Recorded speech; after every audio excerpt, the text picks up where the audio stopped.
Hello, how are you doing? So ahead of the big Premier League game tomorrow between Arsenal and Crystal Palace, this is the pre-match warm-up show.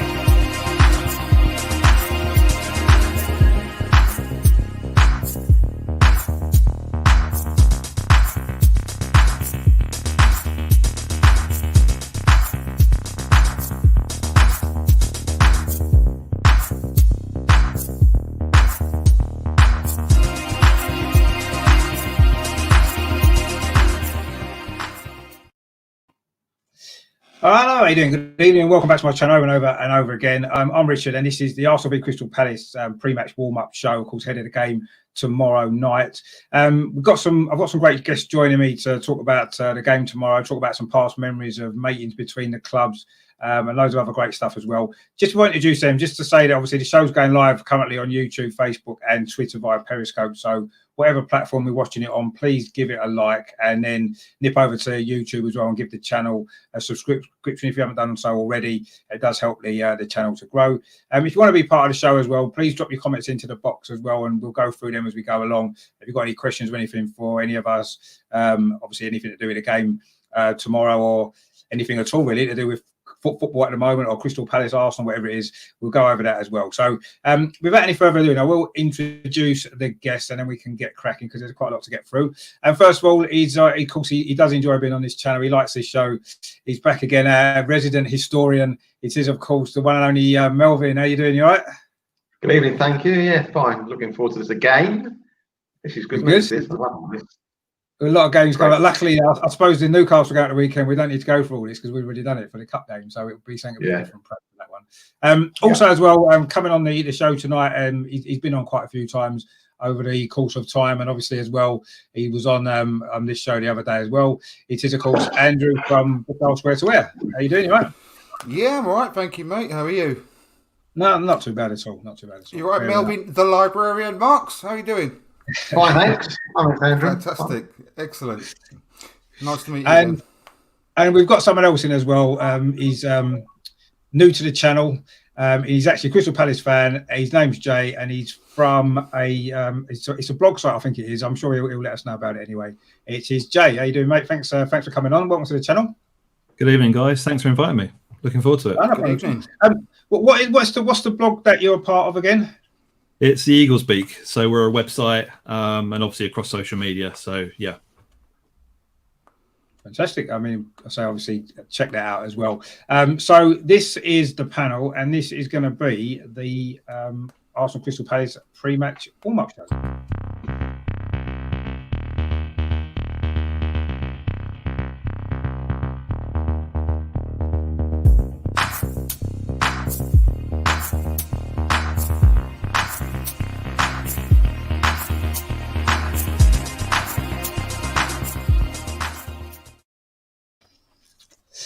Okay, so let's get going. Obviously, it's quite a big game tomorrow for both clubs, really, I suppose, in the current scheme of things. We've been on a little bit of a better run, and Crystal Palace maybe not so much quite recently. So, but I did want to just kind of maybe start with a bit of kind of, I know obviously the transfer window is still open. Not a lot's been going on at the moment, really. I mean, I know we've got one small deal over the line that was a rollover from the summer.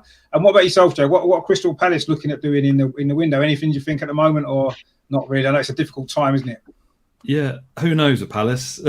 We always leave it very late. We're very much a transfer deadline day kind of team, and I think that's driven by the sort of money we can afford and that kind of thing. But yeah, I don't know. There's been a lot of mutterings around certain players, but I don't think there's going to be an awful lot of business for us other than before the summer. Certainly, we've got a relatively settled squad.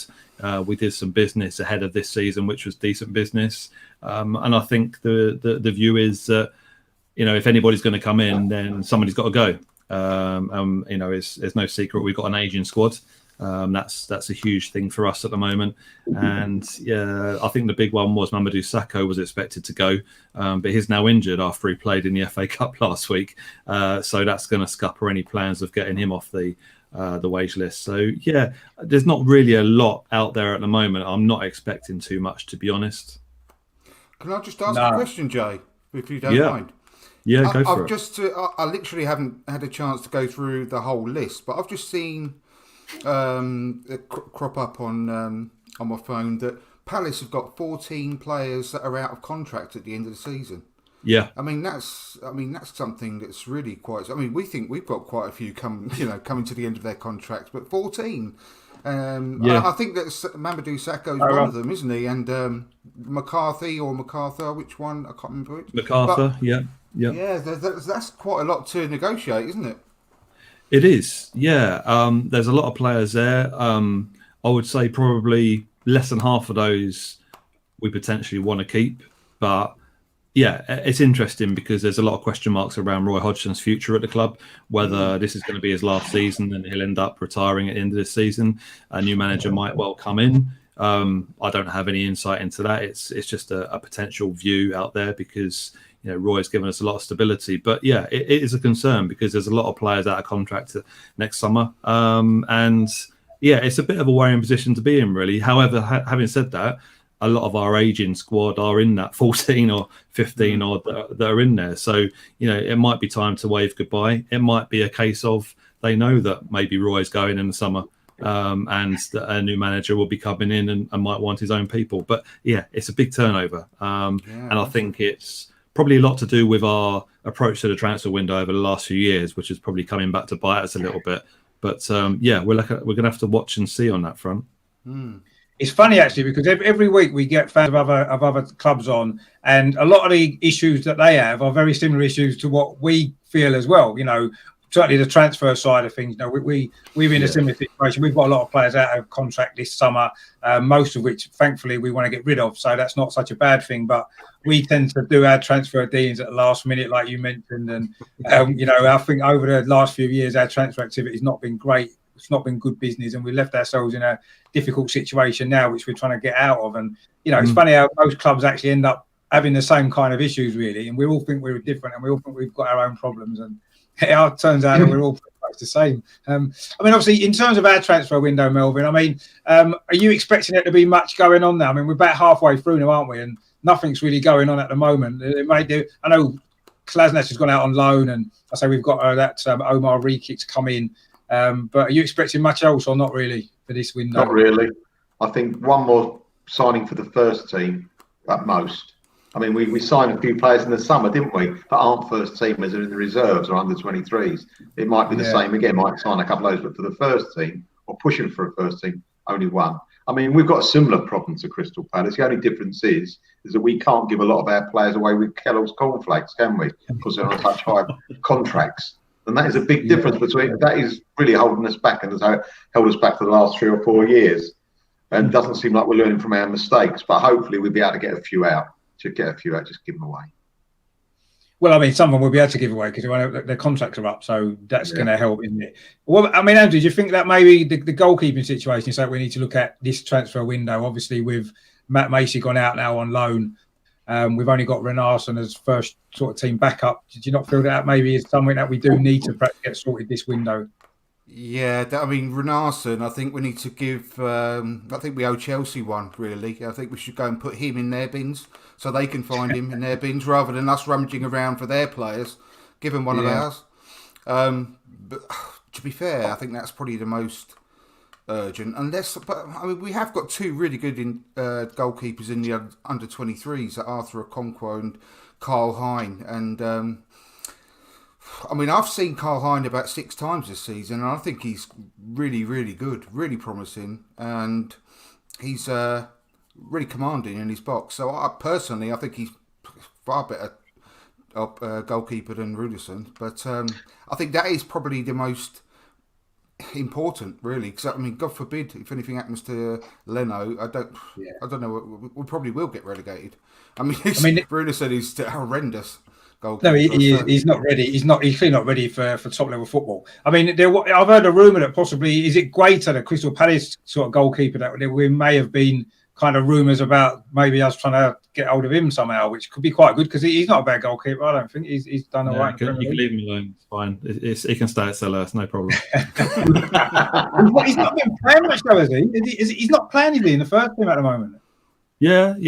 Jack Butland made his debut for us in the FA Cup last week, but Guaita is our number one keeper. It's been outstanding. Every keeper has a mistake in them, we know that, but some more than others. But Vicente has been fantastic for us since he came in on a free, touted by a few clubs across Europe, and he's been good for us, really good for us. It makes a difference when you got a keeper at the back that actually can make saves and is very vocal. That's been a massive help to us over having Wayne Hennessy as a number one. That's it. That completely passed me by. Jack Butland being at Palace. I honestly that's gone under the radar. Literally didn't know that. I mean, I'm not. Yeah. Last summer.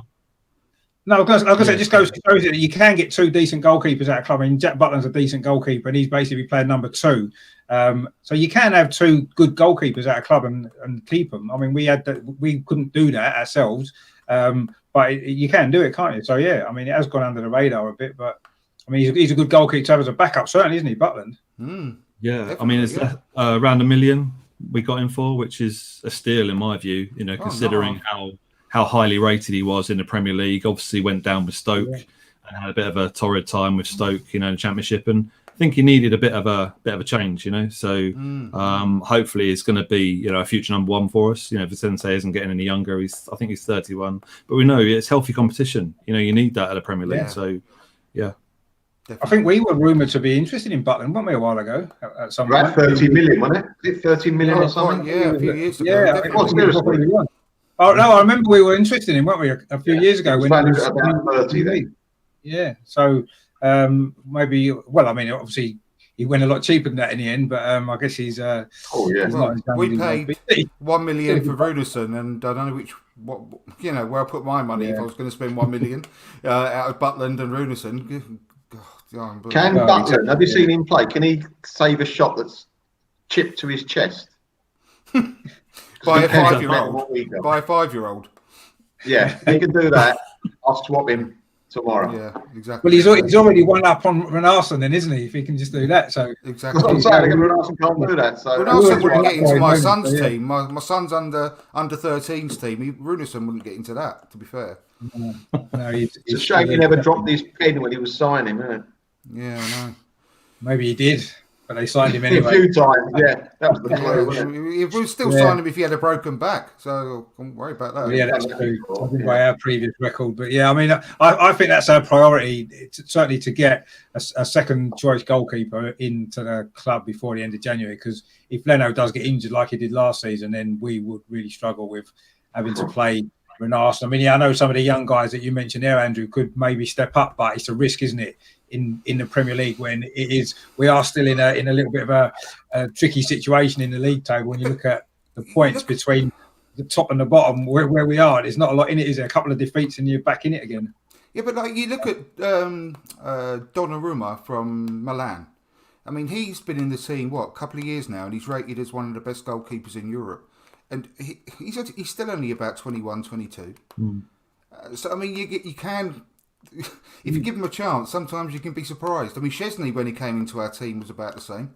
So I think we might be surprised with one of those youngsters. You never know.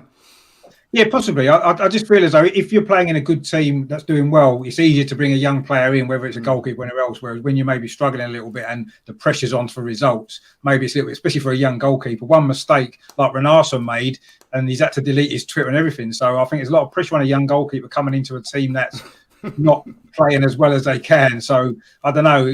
Hopefully we can get a little bit more experience. Number two in the next couple of weeks, and then that will solve that problem, and hopefully we will be okay. But yeah, that's the one position for me I really want us to sort out as quickly as we can, because that's worrying me, the situation with that, because it's an important position in the team, and we unfortunately are struggling a bit. But we will come back to obviously the game tomorrow a bit later on. I just want to kind of go back on a little tour down memory lane a little bit. I know obviously Melvin likes doing this as well. So if we start with this.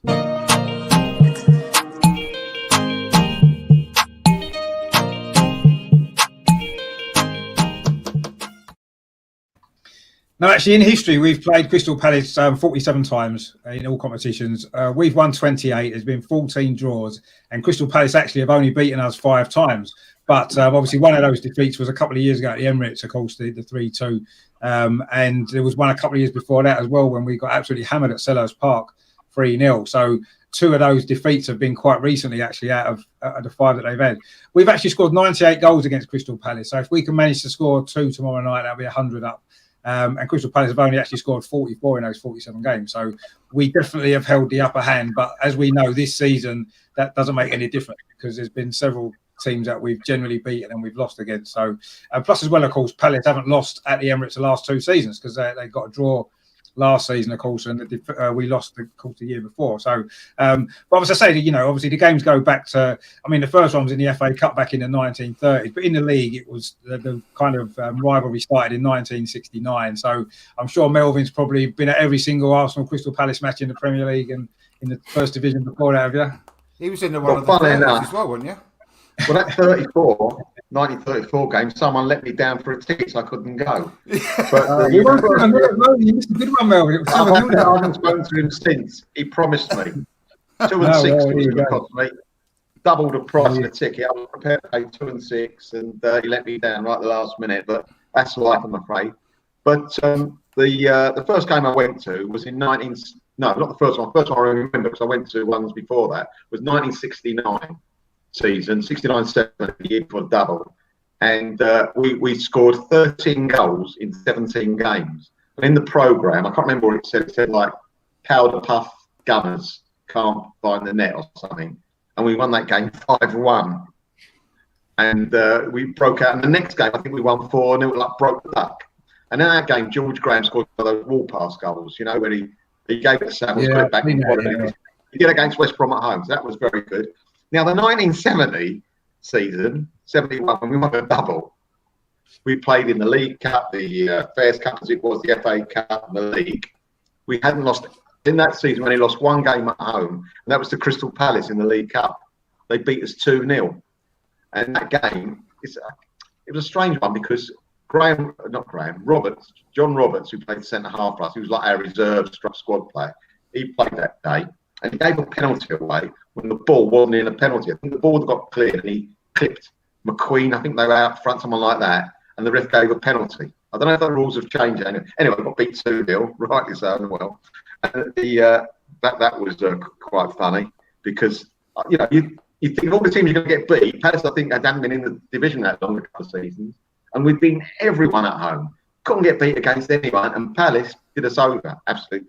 Well and good. Also, the League Cup, I remember 1993, the double 2-headed League Cup semi-final.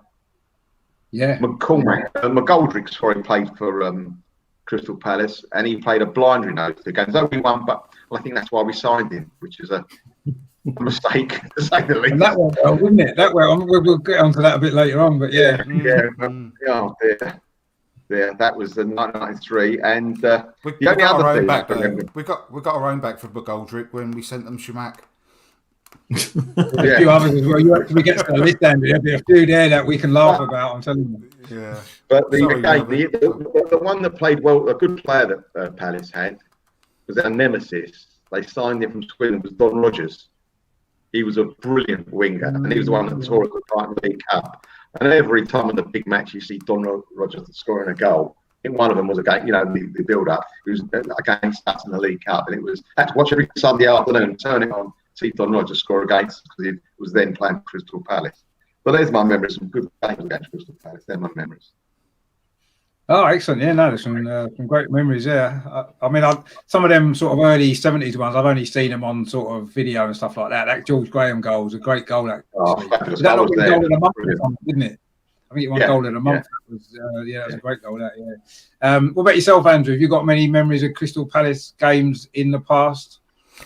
Yeah, I think the one that really sticks in my mind was I got in real trouble with the ex-missus because it was on Valentine's Day and it was 2005, I think, 2004, 2005 season. Yeah, it was, and that's right. We won 5-1. I mean, proper I mean, that was the best team probably we've ever had, you know. And from memory, I think Henry got a couple, Bergkamp got a couple, Reyes Vieira scored.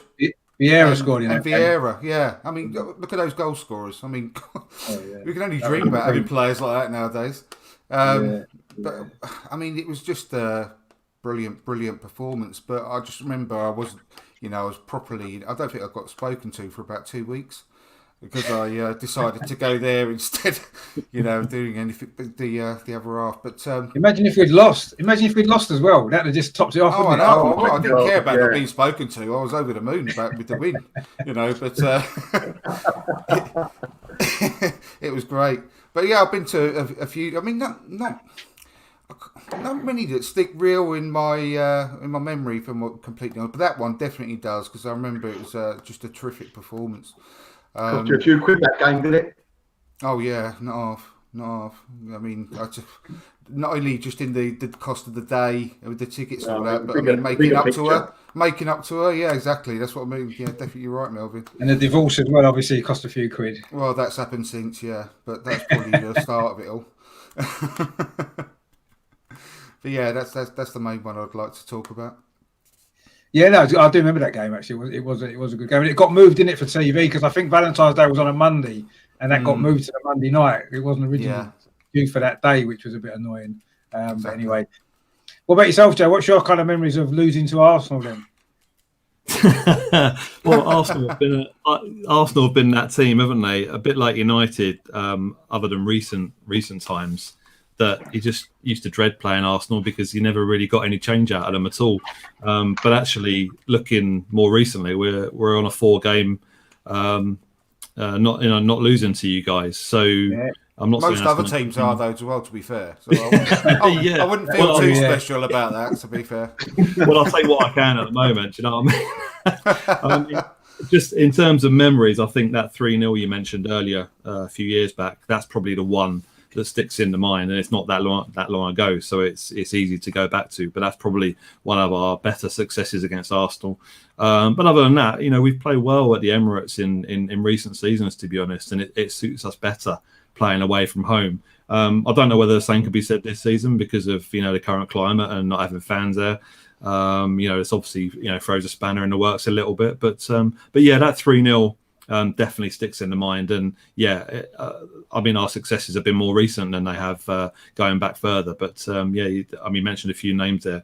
Don Rogers from Swindon, was before my time, but obviously, you know, I know my Palace history and going back, and my dad's a Palace fan going back, and he used to talk about Don Rogers all the time as one of those players. So yeah, really, recent times for us. We forget about the past a little bit when it comes to Palace Arsenal. Yeah, it's probably best. Yeah, the goalkeeper. I remember that he used to wear tracksuit bottoms, didn't he? The Crystal Palace goalkeeper.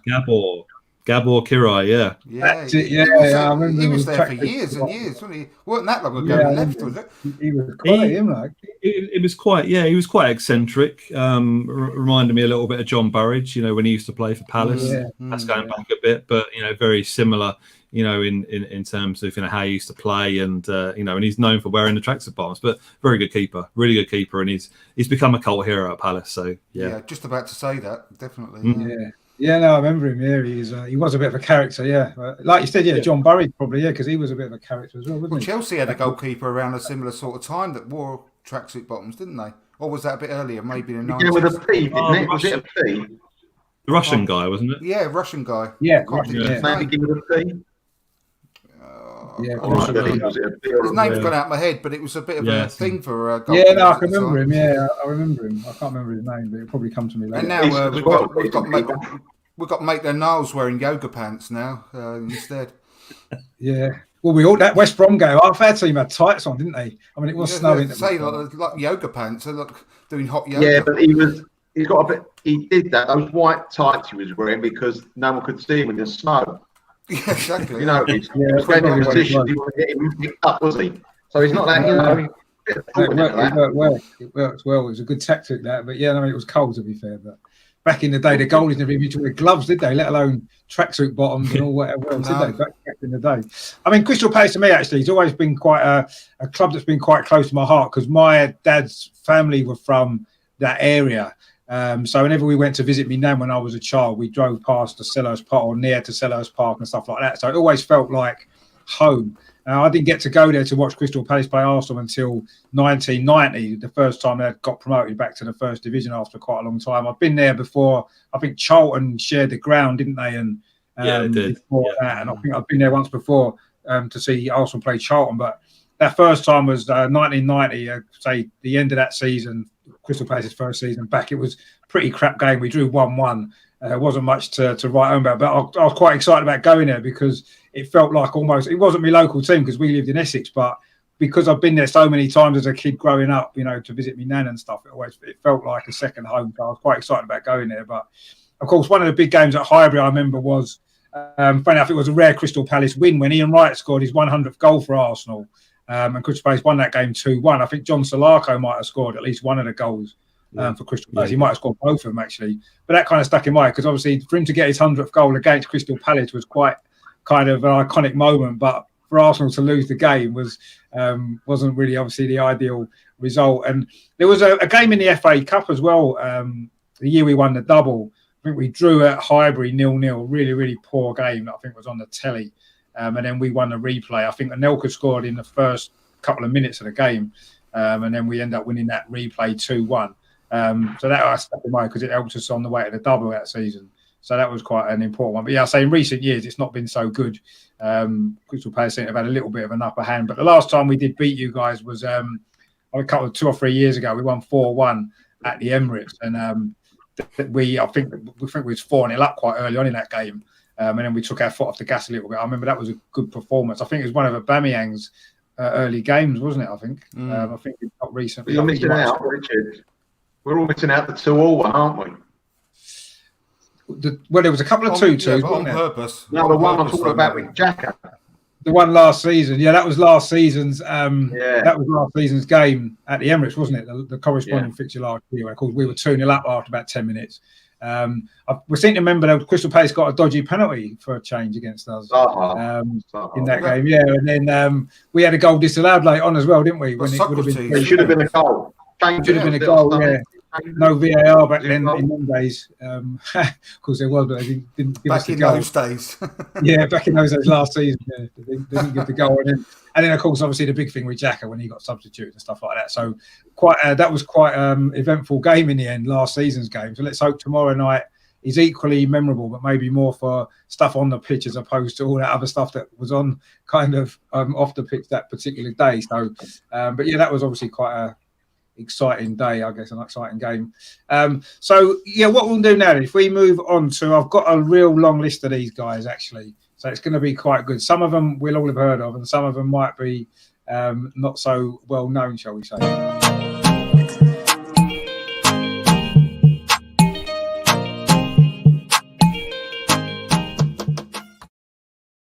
I mean, I think when it comes to players who play for Arsenal and Crystal Palace, we can only really start with one person. I think has to be who's that? One and only. Who? Another clue. I need a clue. No idea.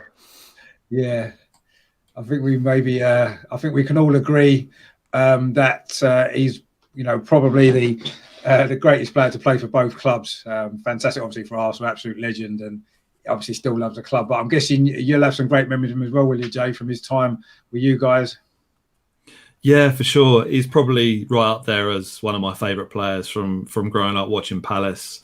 He came through the ranks and wasn't particularly young when he made his debut and came from Dulwich Hamlet, but just scored goals. Proper striker. You know what you're going to get from him. Always get among the goals, and obviously he formed a fantastic partnership with Mark Bright for us, and those were a good few seasons with those two, spearheading our attack, and we had a really good few seasons, obviously, until he went to you guys. But a lot of Palace fans have this thing about Ian Wright and can't stand him because he went to Arsenal and certain things happen and stuff like that. But I've still got a lot of time for Wrighty. He's still one of my favourite players ever to play for Palace. Went on to play for England, didn't get as many caps as he probably should have done because the amount of decent players around at the time. But yeah, Wright is so up there. It's ridiculous. He done so much for us. It's just a shame that he went when he did, because we finished really well that season in the first division as it was.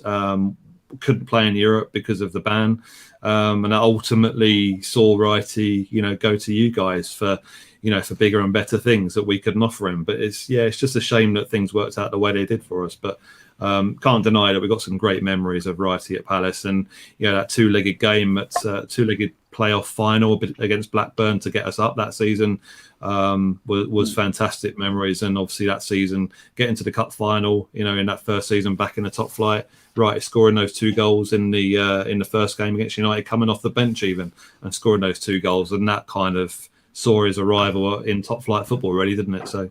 That was one of my things, first moments I think of with Ian Wright, which is really weird considering my allegiance to Arsenal and everything. But is Ian Wright in the cup final when because if my memory serves me correct, he broke his leg that season 3 months before, and he came back within that 3 months after a broken leg and scored in the final.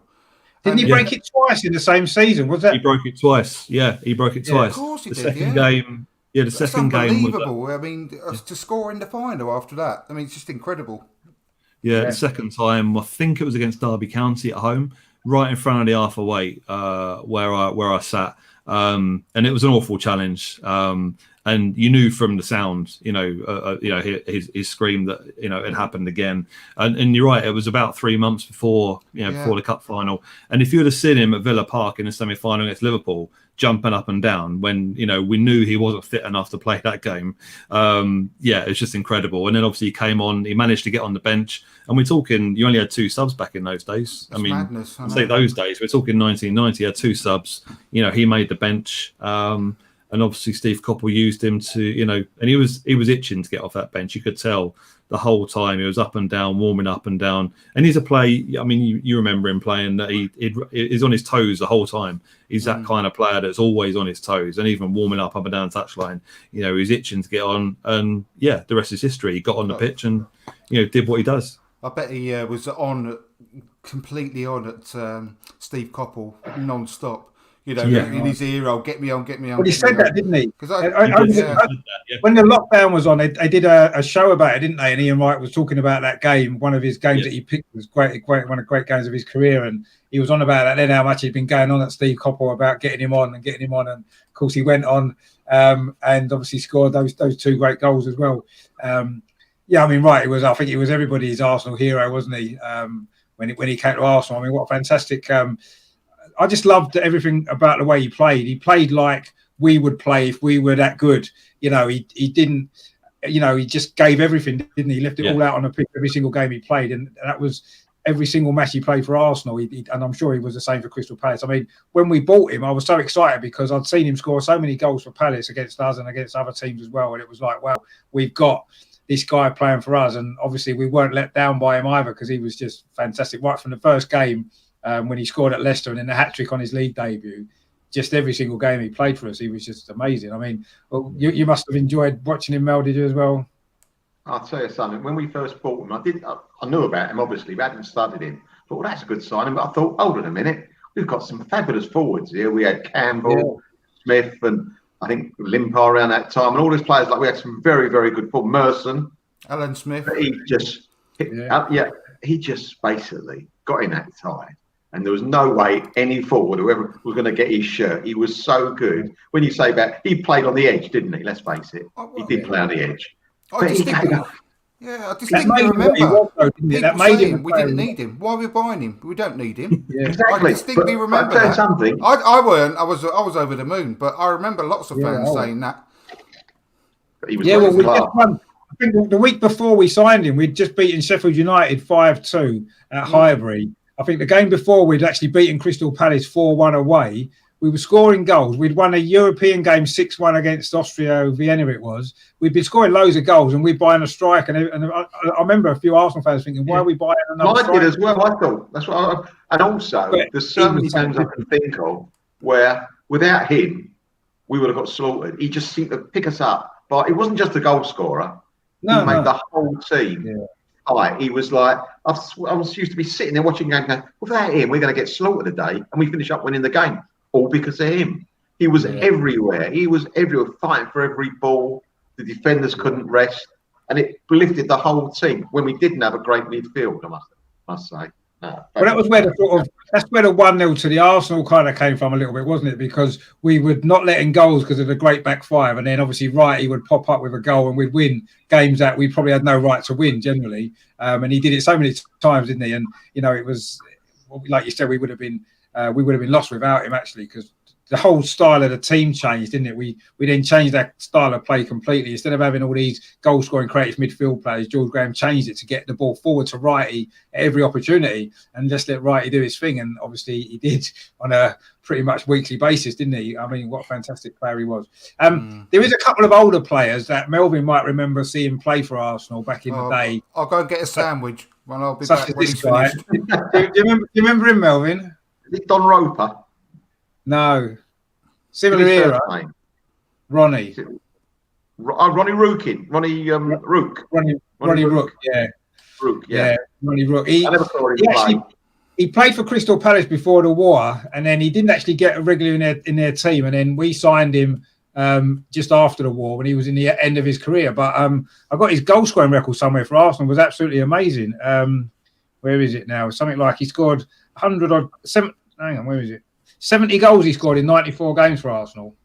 That's not a bad goal scoring record, that. And he was right at the end of his career. I think we won the league with him. I think everyone was scared of him when they started running towards him by the looks of the picture. And the FA Cup. Yeah, no, he was. He looked like a dustman, actually, didn't he? But anyway, he looks like an actor, like a one in. I can't put my finger on it. Anyway, carry on. No, he was a decent player in the end for Arsenal. Although he hadn't, I'd say that was the only club he really had a lot of real success with right at the end of his career. And there was another one from a similar kind of era in the sort of 1950s. Don't know if you remember him at all, Melvin. No, I don't. No, anybody got any ideas? Wasn't he a redcoat at Butlins? He might have been, but he did play for Crystal Palace and for Arsenal as well. It was Laurie Scott. I know the name, but I wouldn't recognise him. Never seen him He played play. for Arsenal either side of the war, and then played for centre Crystal half? Palace later on. Well, he didn't really have centre halves in them days, did you? I think it was like a wing half or something like that. Oh, right. He never actually scored a goal in his professional career, actually. I think he played about 250 odd games. He never scored a goal. So there you go. That's like Willian. Yeah, I've never scored a goal in professional football either. Why don't we look at a couple of goalkeepers actually that have played for both clubs? There's been a few. Do we remember this guy? Yeah, that's Paul Barron, isn't it? Paul Barron. It is Yeah. Paul Barron. Yeah. Do you remember him, Jay? Paul Barron? A little bit before my time. I know the name and just about recognise him, but a little bit before my time, yeah. Don't think he was at Palace long, was he? I think he was at 2 seasons he was at Palace for. Oh, yeah. He actually played quite a lot of games. He must have been a regular. He played about 100 odd games over 2 seasons for Crystal Palace. Wow. He only actually played 8 games in Arsenal's first team in goal, but then he had Pat Jennings ahead of him, so it's not really surprising when you look at it like that. He went on to play He-Man in the movie version of the cartoon. If you put his picture back on. Well, Russell said Ronnie Rook looked about 60 in that. He probably was 60 because I know he was very old when he joined Arsenal. Put Paul Barron. That's it. There you go. He-Man. Yeah, he looks like he might have been in Starsky and Hutch as well, actually. But Yeah. I was going to say that first, but I thought he looked more like He-Man. But yeah, so he didn't really have much of a career at Arsenal. I think he did a bit better at Palace. And there's a goalkeeper that I know Melvin loves and I love. Some fantastic goalkeeper for Arsenal, Melvin. Do you remember him? George Wood. Yeah. That's how he played the whole game. The arms by the side, wherever the shots were going, there's where the arms would be. Well, they generally went in. If he had a shot at goal and he was in goal, it generally ended up in the goal, didn't it? We signed him from Everton. He actually played quite a lot for Palace. Did you remember him playing for Palace, Johnny? That was a little bit later on, sort of through the 80s. He was a regular, wasn't he, for a few years? Yeah, he did it. I think he did all right for Palace. Again, a little bit before my time, but yeah, a recognisable name for Palace. Through the history books and that. So I think he was quite a regular in the early 80s, like you say. Before there's a few changes, sort of like towards the second half of the 80s. He played 192 games for Crystal Palace, actually. Wow. which is quite a lot. He only played 60 for Arsenal over 3 years, and then 4 years at Palace he played 192. So he's clearly a regular there. Which, it was good for him, because at Arsenal he was dreadful. He was probably one of the worst goalkeepers I think we've ever had, who was like played a lot. But anyway, he played in that 5-0 defeat at White Hart Lane, and also when Arsenal signed him, they didn't realise that he wore glasses. He actually went in his jacket pocket. The story goes when the contract come up and goes 1 minute like that. And he signed. And he had paralysed arms as well, so that's great, isn't it? And he used to wear contact lenses, and that's why he wasn't good at midweek games on the old floodlights. That's what I'm told. Yeah, I would have raised my suspicions when he couldn't actually sign the contract with his hand. He had to put it in his mouth. I didn't think he was generally very good in the daylight games either, to be fair. Yeah, but he had an excuse during midweek. Well, yeah, maybe. But yeah, he didn't cover himself in a lot of glory at Arsenal, unfortunately. But it seems like he did well at Crystal Palace afterwards, which is great. Yeah. Another goalkeeper as well that briefly, I don't think he made more than 10 appearances for either club. Do you remember this guy? Is it Wilmot or something? Reece Wilmot. Yeah, his eyes are too close together. I don't trust him at all. At least he didn't need glasses, though. That's one good thing. Playing goal. He's a Welsh international, wasn't he? I think, was he? Yeah, he was at Arsenal actually 9 years, and only played 8 games. Because he was behind. He weren't that bad. He was a decent goalkeeper. Jennings and then John Lukic. And he played 6 games for Crystal Palace in the 90s, actually. I think it was on loan. I don't know if it was on loan or a full transfer. Do you remember him, Jay, playing for Palace? Yeah, I do. I do remember him. I think he was on loan as a backup back then. We had a bit of a goalkeeper. We moved around the goalkeepers a lot in the early 90s, oddly enough. But we obviously had Nigel Martin as our number one. So. At that time, so really good goalkeeper. But yeah, I think he was just a backup. Yeah, I don't think he played more than 10 games for either club actually in his career. So I don't know what else he played for, if he became a regular anywhere else. But I don't really remember much about him playing for Arsenal. I remember one game I can remember him playing, but he obviously played a few more. There was one more goalkeeper I found as well, a little bit more recent. Do you remember him? He looks a bit different in that picture, actually, to be fair. Bloody hell. Yeah, I do recognise, can't think of the name. He played 30 games for us, and he played 10 games for Crystal Palace on loan. No idea. I'll recognise the name probably when you tell me. Yeah, no, you'll definitely recognise the name. He had a couple of decent games for Arsenal. Stuart Taylor. Stuart Taylor, but I thought he had blonde hair. No. I thought, honestly, his face, I thought Stuart Taylor, but I thought, no, it's not his hair colour. That's a more recent picture because he's now goalkeeping coach at Southampton, and that's where he went to Villa, didn't he? Did he go to Villa? I think he played for Villa, yeah. But he's at Southampton, or he was at Southampton as a goalkeeping coach. That was I could have sworn he had blonde hair. Don't know where I got that from. Unless he dyed it when he was younger to try and be cool with the guys, I don't know. But anyway. Yeah, because I thought his face looked like Stuart Taylor, but yeah. Yeah, it's just, I mean, he had a good game in the Champions League group game. Juventus, I think he played. At Highbury, he had a really good game. I don't know if you remember that. Oh, was that the 0-0? No, that was right around. No, we won the game. Yeah. Ryan got it. Look, see, Ryan was on the ball. Stuart Taylor, there you go. Yeah, right. He wrote it after we'd said it, obviously. It's very good, yeah. That Google's good, you know. Yeah, they're all better than us. Well, no, he's got it already. So fair play to Ryan. Put my hand up. Hold on. Stuart Taylor. Yeah. How did you know that? How did you get that? I'm an expert, aren't I? That was amazing. What a great guess that was. Fantastic. Ronnie Rook. Ronnie Rook. Ronnie Rook, yeah. I think we're done with goalkeepers now. So why don't we go on to another player who was probably another one who's well known at both clubs for being generally pretty decent. Oh yes, top man. We did have him last week as well, obviously, because he played for Newcastle as well. So we did have him last week, but obviously he's more known for being Crystal Palace and Arsenal. I mean, he was a great player for Arsenal. Do you remember him for Palace, Jay? Was he a bit before your time? Yeah, no, just the kind of early times in my supporting career with Palace. Proper fullback. Really, just did a job. Yeah, no, I thought it was brilliant. Actually, yeah, consistent. When he played for you, Jay, when he played for you, you had a very, very good young team, didn't you? Yeah, You had Terry Yeah. Venables, The 80s. and you were Team going of to the be the 80s, next Terry team to Venables. really go team of the places. 80s. Yeah, team They of the were 80s. predicted to dominate, weren't they, for years at that Yeah. point? Yeah, no, we had a really, really strong side, and it gave us that moniker, and that was pretty much it.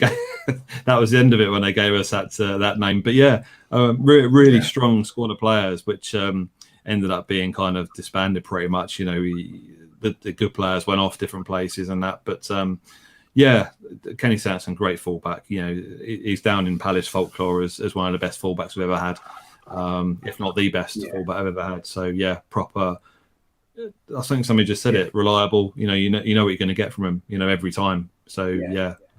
No, he was consistent. Yeah, one of the most consistent players I can remember at Arsenal. Just every single week, you knew what you were going to get with him. Funny enough, quite similar to what we've got now with Kieran Tierney in the same position. Another player actually played alongside Kenny Sansom at Palace and at Arsenal as well. Do you remember this guy? Peter Nicholas. Oh yeah, Peter. Yeah, that's right. We bought him to replace Liam Brady, funnily enough. Yeah, I know. Oh. Yeah, we did, and it didn't really go that well, was it? I never really warmed to him, I've got to be honest. I think he did quite well at Palace, though, because he went back to Palace after he left us as well, didn't he? So he kind of must have liked it there. Yeah, I think he's one of those players that fitted in. You know, where some players just fit at clubs. Yeah. Peter Nicholas was one of those. Was he Welsh international? I think he was Welsh. We had quite a few Welsh internationals around that sort of time. He's one of those players that is consistent, did a job for us. Probably wasn't the right move for him to Arsenal, maybe. You know, some players don't, it doesn't really work sometimes, does it? And ended up coming back and did all right. So Yeah, I can only remember him having maybe one or two sort of half decent games for Arsenal. It always seemed to be, but then like Melvin said, when you're coming in to replace a player like Liam Brady, unless you're exceptionally good, you're always going to be looking like a disappointment, I guess. And I suppose that didn't really help him, and that's maybe why he ended up, going back to Palace again, because he felt like you said he fitted in there and maybe didn't have that same pressure put on him, perhaps as well. And another player who never really played for Arsenal, but he was at Palace at the same sort of time. Oh yeah. I don't think he played that much for Palace either, did he? It's a great kit, isn't it? No, he didn't play for us that much. But, I think he's got one of the most famous moments in Palace history where he scored that goal and it hit the stanchion at the back of the net. You know, the hook that held the net out of the back, bounced back out. It wasn't given, wasn't it? Wasn't given. Yeah, bounced straight back out. Referee didn't give it. I can't remember who it was against. Might have been Coventry. Was it Ipswich? I'm thinking Coventry or City, one or two. I thought it might have been Ipswich. I think it might have been Man City. Man City seems to ring a bell now you mention it. Yeah. No, I remember that. Yeah, I thought it was him actually that scored that. Yeah, it was. Yeah. Or didn't? That was. Well, I didn't. Yeah, it wasn't given. Yeah, it was quite a big. See, VAR, you see, would have given that goal. I think it would have been fine. You're not too sure it would have been given, do you? Wouldn't be convinced. Actually, that's true. That's the Villa one last year that wasn't given that went in. So maybe not. You never know. It might not have been. Now I'm going to put this picture up briefly, just in case Melvin and Andrew have just recently eaten. Adebayor.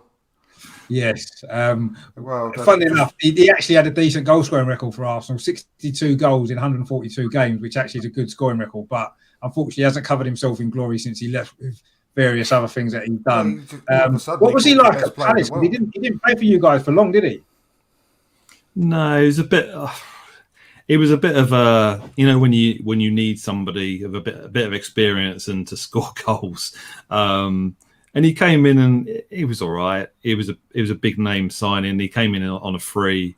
I say big name signing. It wasn't a transfer fee in that respect, but it was just a big name, wasn't it? And he comes with a massive ego, and it was interesting. I'll put it that way. It was interesting to have him around. Whether he G'd up the players enough, I don't. Yeah, I think we just needed something a little bit different at that time. Didn't particularly score many goals for us, and I think it was only one season. Probably even less than a season, if I remember rightly. Not very memorable, to be quite honest, but just one of those we've tried. There's others that we've done similar with and it's not worked out. So I mean, he unfortunately he's just left a bit of a bad taste for us a lot, really, with various stuff that he did. Obviously, once he left, but while he was at Arsenal, actually, he was a good player. He did score a lot of goals, and he was actually quite a good player. Just unfortunately, he'll never really be remembered for that. Too big for his boots. Yeah, he he had a did. decent midfield behind him as well, though, Richard, didn't he? Let's face it. I know he did. He had a very good midfield behind him, yeah, and he didn't have a bad strike partner at the beginning either. He wanted the same money as Thierry Henry after rather. one good season. I mean, it just tells you all about him. It's ridiculous. Yeah. Anyway, he ended up slumming it down to Spurs, didn't he? So it didn't do him any good, did it? In the end. Yeah, well, serves him right. Well, no, it does serve him right. Yeah, he got what he deserves. Definitely going there. Another player who maybe won't necessarily be associated with Crystal Palace at all, but he did play on loan at Crystal Palace for a little bit before he became a big star. Ashley Cole. And I've even got a picture to prove it. There you go. Look at the size of that shirt. It was difficult to find a picture of him playing for Crystal Palace because he didn't play many games for him. But early on in his career, he went on loan. Do you remember him playing, Jay? Oh, definitely. One of the best fullbacks we've had. Learned his trade at Palace. I think he went back to Arsenal and then got straight into the first team. That was it. And interestingly, Ashley Cole is quite often, when you have these polls about, the best players in, over a period, I can't remember for definite, but I think he was either voted in our centenary team or he was close to being voted. And he only played a handful of games in that particular season. He was on loan. He was that good. He was that good for us, and it was gutting to see him go back to you guys. Really, does it? To be fair, well, we mentioned Kenny Sansom. He can't have been that much better than Kenny Sansom. Exactly. Yeah. I mean, he was a great player. There was rumours that when he we were going to sell him to Palace. Palace made a bid for him after a few games. We were. We were going to sell him to Palace. Bid. Yeah. He was excellent for us. He was really good. Really good. I remember him vividly, and he's one of my favourite players at Palace. And that's a player that's come on loan. He was that good for us. He was just I mean, it probably says a lot about the players we had at the time. But I just we've had a few players like that come to us from you guys. Yeah, no, there has been a few loans. Yeah, I mean, obviously he's probably the most high-profile one in the end. I mean, great player for Arsenal, but again, he hasn't done himself any favours since, and he's not exactly high up on our list of favourites anymore. But while he was at Arsenal, he was fantastic. Like you said, probably one of the best left backs there's ever been. One of England's best ever players as well. Yeah. Over 100 caps at left back, fantastic. But unfortunately, again, he's another one who leaves a little bit of a bad taste in the mouth for us lot, I'm afraid. But no denying what a great player he was. Actually, I found another one that Melvin might remember. Do you remember him, Melvin? I do. I've never seen him play, but I should know the name. What's his first name? Cliff. And it one of the Craig brothers. Cliff. No. I can't. Craig twins. Cliff Holton. Cliff Holton, was it? Cliff Holton, yeah. Cliff Holton. Yeah, Cliff Holton. Again, he was actually a really good player for Arsenal. He had a good goal scoring record as well, 88 goals in 217 games. And then he went to Crystal Palace in the early 60s and had a decent record there, 40 goals, 101 games for Crystal Palace. So, he must have done well there. I would have guessed that was probably in the second division, probably then. Was it second or third division? Maybe Palace might have been. Must have been around, third division, I think. Yeah, but he won the league with Arsenal and stuff like that. So he was obviously a good player at the time. I think he probably played for England as well a couple of times. But yeah, he's another obviously one who played for both clubs. Mark's in the chat. How you doing, Mark? Good to see you. Why don't we go for a player a bit similar to Adebayor, maybe in a sense? This guy. He looks happy there, doesn't he? Well, he looked about as happy as he deserved to be when he played for Arsenal. Shamak, yeah. I mean, I don't. Let's have a look. I've got his record. Actually, he played 66 games for Palace and scored 10 goals, so he wasn't a disaster, was he? I mean, what did you make of him at Palace? Yeah, he was good for us. He's gone down as a bit of a cult hero at Palace. Seriously, he did all right for us. He's one of those players that he came from Arsenal with. We had a lot of Arsenal fans say to us at the time, you don't, why are you getting Shamak? He never really did anything for Arsenal and that. But actually, he battled really well for us. He played up front and not quite often as the number 10 role, behind the main striker. And played really well. He's a lot of fans really, really liked him.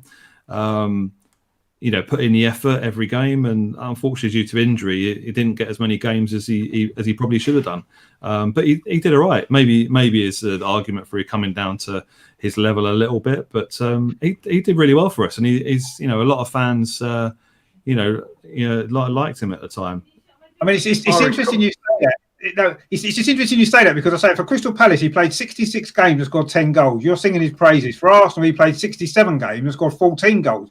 So actually he had a better goal record for Arsenal. Yeah. And yet Arsenal fans won't give him the time of day now because he didn't seem to have to put that effort in that you've just mentioned, though, Jay. He didn't have that effort for Arsenal. No, It's weird. It's a similar situation to Willian. Didn't look like he was bothered or interested or anything. He was just. You say that when he first came. Yeah, he started when he first very came, good. Exactly, that's what I was going to say. When he first, but then he, but then he just stopped. For him, He you know just what? To me, it turned for him when we got beat by Spurs 3-2 at the Emirates. Was it? Yeah. When we were 2-0 up. When we were 2-0 up, the ball came to him in a box. There was no one near him, and he just like sat on the ball for some reason, and that would have made it 3-0. And I don't think even Spurs would have come back that day. And it was like, well, what are you doing? What's the matter with you? And it just went downhill from there.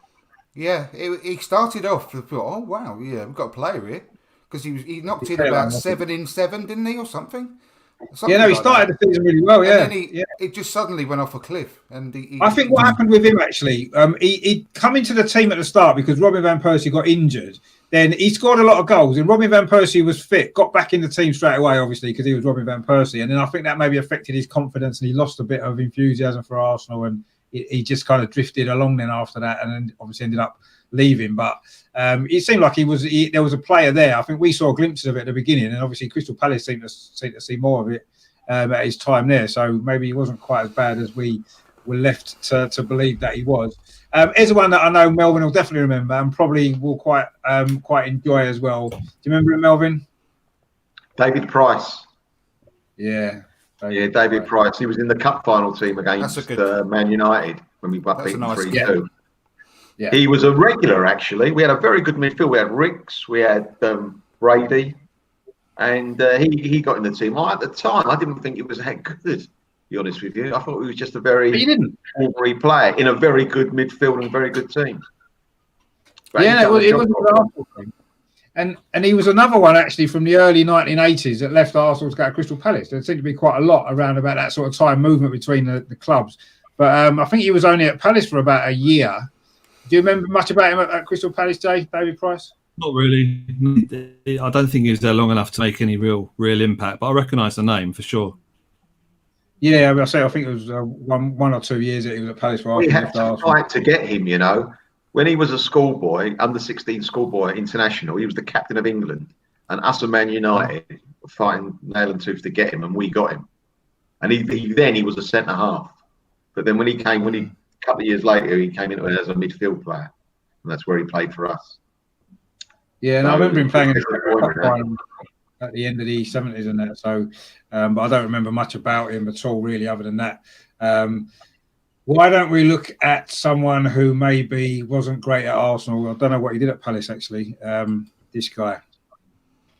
Yeah. Jimmy Carter. Jimmy Carter. He played for Millwall as well. He was really good for Millwall because I probably told you before, I went to Millwall a lot for about 2 or 3 seasons, home and away, and he was a really good player at that point. But then he did nothing for Arsenal. It's useless. No, he ended up going to Liverpool and all. No, Liverpool's before Arsenal. He went from Liverpool. Yeah, that's right. And then Liverpool, we signed with Liverpool. He actually started his career, but he never actually played a league game for the club. So I don't know. I mean, I think he was in the youth ranks at Palace. That's where he was, and then he never made it there. I think he went somewhere else, didn't get a game there. Then he ended up at Millwall, where his career really took off, and he was great at Millwall. Actually, I mean, I know it didn't work out for him at Liverpool, but I thought maybe coming back to London with us was going to work well for him. But it just never happened at all. No. Never happened for Arsenal. I don't know why. He played for Palace, to be honest. We didn't play a game. We didn't play a game in their first team. He was in there. Right. He came through their system, and they released him when he was 19. And then I think he went in maybe no point in putting him on this section. Then, really, to be fair, though. Well, I mean, he was at Crystal Palace. I'm joking. I know. Their youth system. Don't you start? Actually, there's someone else actually on this list that has got a similar kind of journey, but the other way round, a bit more recent. Oh, I love him. I wish we'd got him. Eze, yeah. I wanted him in the last summer. started- I put him on one of my videos last summer as a potential target, and I think we could have got him for about 12 million. And I was gutted when we didn't. And well, to be fair though, I'm really, really happy to see him doing so well for Palace because I think I really rate him highly. I really do. I think he's I going mean, he was in better. he was at Arsenal, wasn't he, as a kid? Yeah, I know. And we released him for whatever reason, and now, of course, we're trying to buy him back, which seems a little bit strange. I mean, what are you making of him, Joe? Obviously, he's had a great impact this season, hasn't he, at Palace? Well, he's not flavour of the month at the moment because of his visit to QPR last weekend. But obviously, that's a different story. I've been No, I didn't. He went to watch QPR play, so it's outside the COVID protocols and outside of the bubble and that kind of stuff. So I didn't hear that. he's been fined by the club internally, and he's come out and apologised, issued a statement. So footballers for you, isn't it? But Eze on the pitch, not taking anything away from him. I mean, his signing was massive for us in the summer. Oh, definitely. There's a few teams interested in him. And obviously, QPR fans have been great because they've said to us that they want to see him playing at a top level.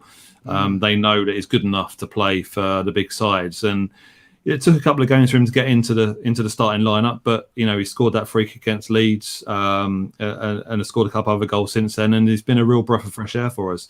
Wilf, we're known as a one-man team, through Wilf, but actually Eze coming in the side leaves us a bit open, but when he can do things like he scored that goal against Sheffield United, when he picked it up halfway in his own box and just ran and scored. I mean, a lot of people are saying that players should have tackled him, but he's got such quick feet. The ball is stuck to his feet. The only downside is we've not actually been able to see him play. We're just watching him on telly like everybody else, and it's that sort of player you want to see. He's going to get fans up on their feet. Just like Wilf does, just like players in the past have done, like Wrighty. Eze, when he picks up the ball now, it's just going to be, he's going to do something. But he just glides past people without even a second thought. He's so entertaining. But like I said, when you got Wilf in the team, Eze in the team, it does leave us a bit open. Hence what happened against Liverpool. But that doesn't happen every week, thankfully. And he's just an entertainer. And on the flip side of that, if Wilf does ever go, we've got somebody of similar ability at the club that can step into his shoes, and hopefully Wilf sticks around, and we can enjoy the likes of Eze and Wilf playing in the same team because they're made of the same mould, really. He's a late bloomer, really, for football. I mean, he's 21, 22? I think 22 now, is he? I think 22, yeah. And it seems like he's just broken through, really. Where he started taking people's attention within the last couple of years at QPR. But I'm like you said about the QPR fans. I'm just happy to see him at a high level doing well, and it's proving that he can do it at this level. But I think he did fantastically to actually get him in the summer ahead of everyone else. I think when he did get in, I thought, wow, it made my eyes open because I know that he's a real talent. I just hope you can hold on to him for a few seasons because I think he's going to the top. I do. I think he's got he's a proper Palace player. Just seeing him playing, for Palace and the way that he plays is so similar to Wilf, but he's got different attributes to Wilf. He really has. So they complement each other so well. And when you've got the likes of Townsend and Ayew playing in the same team, it's really entertaining. Frustrating sometimes, but entertaining. When you see those.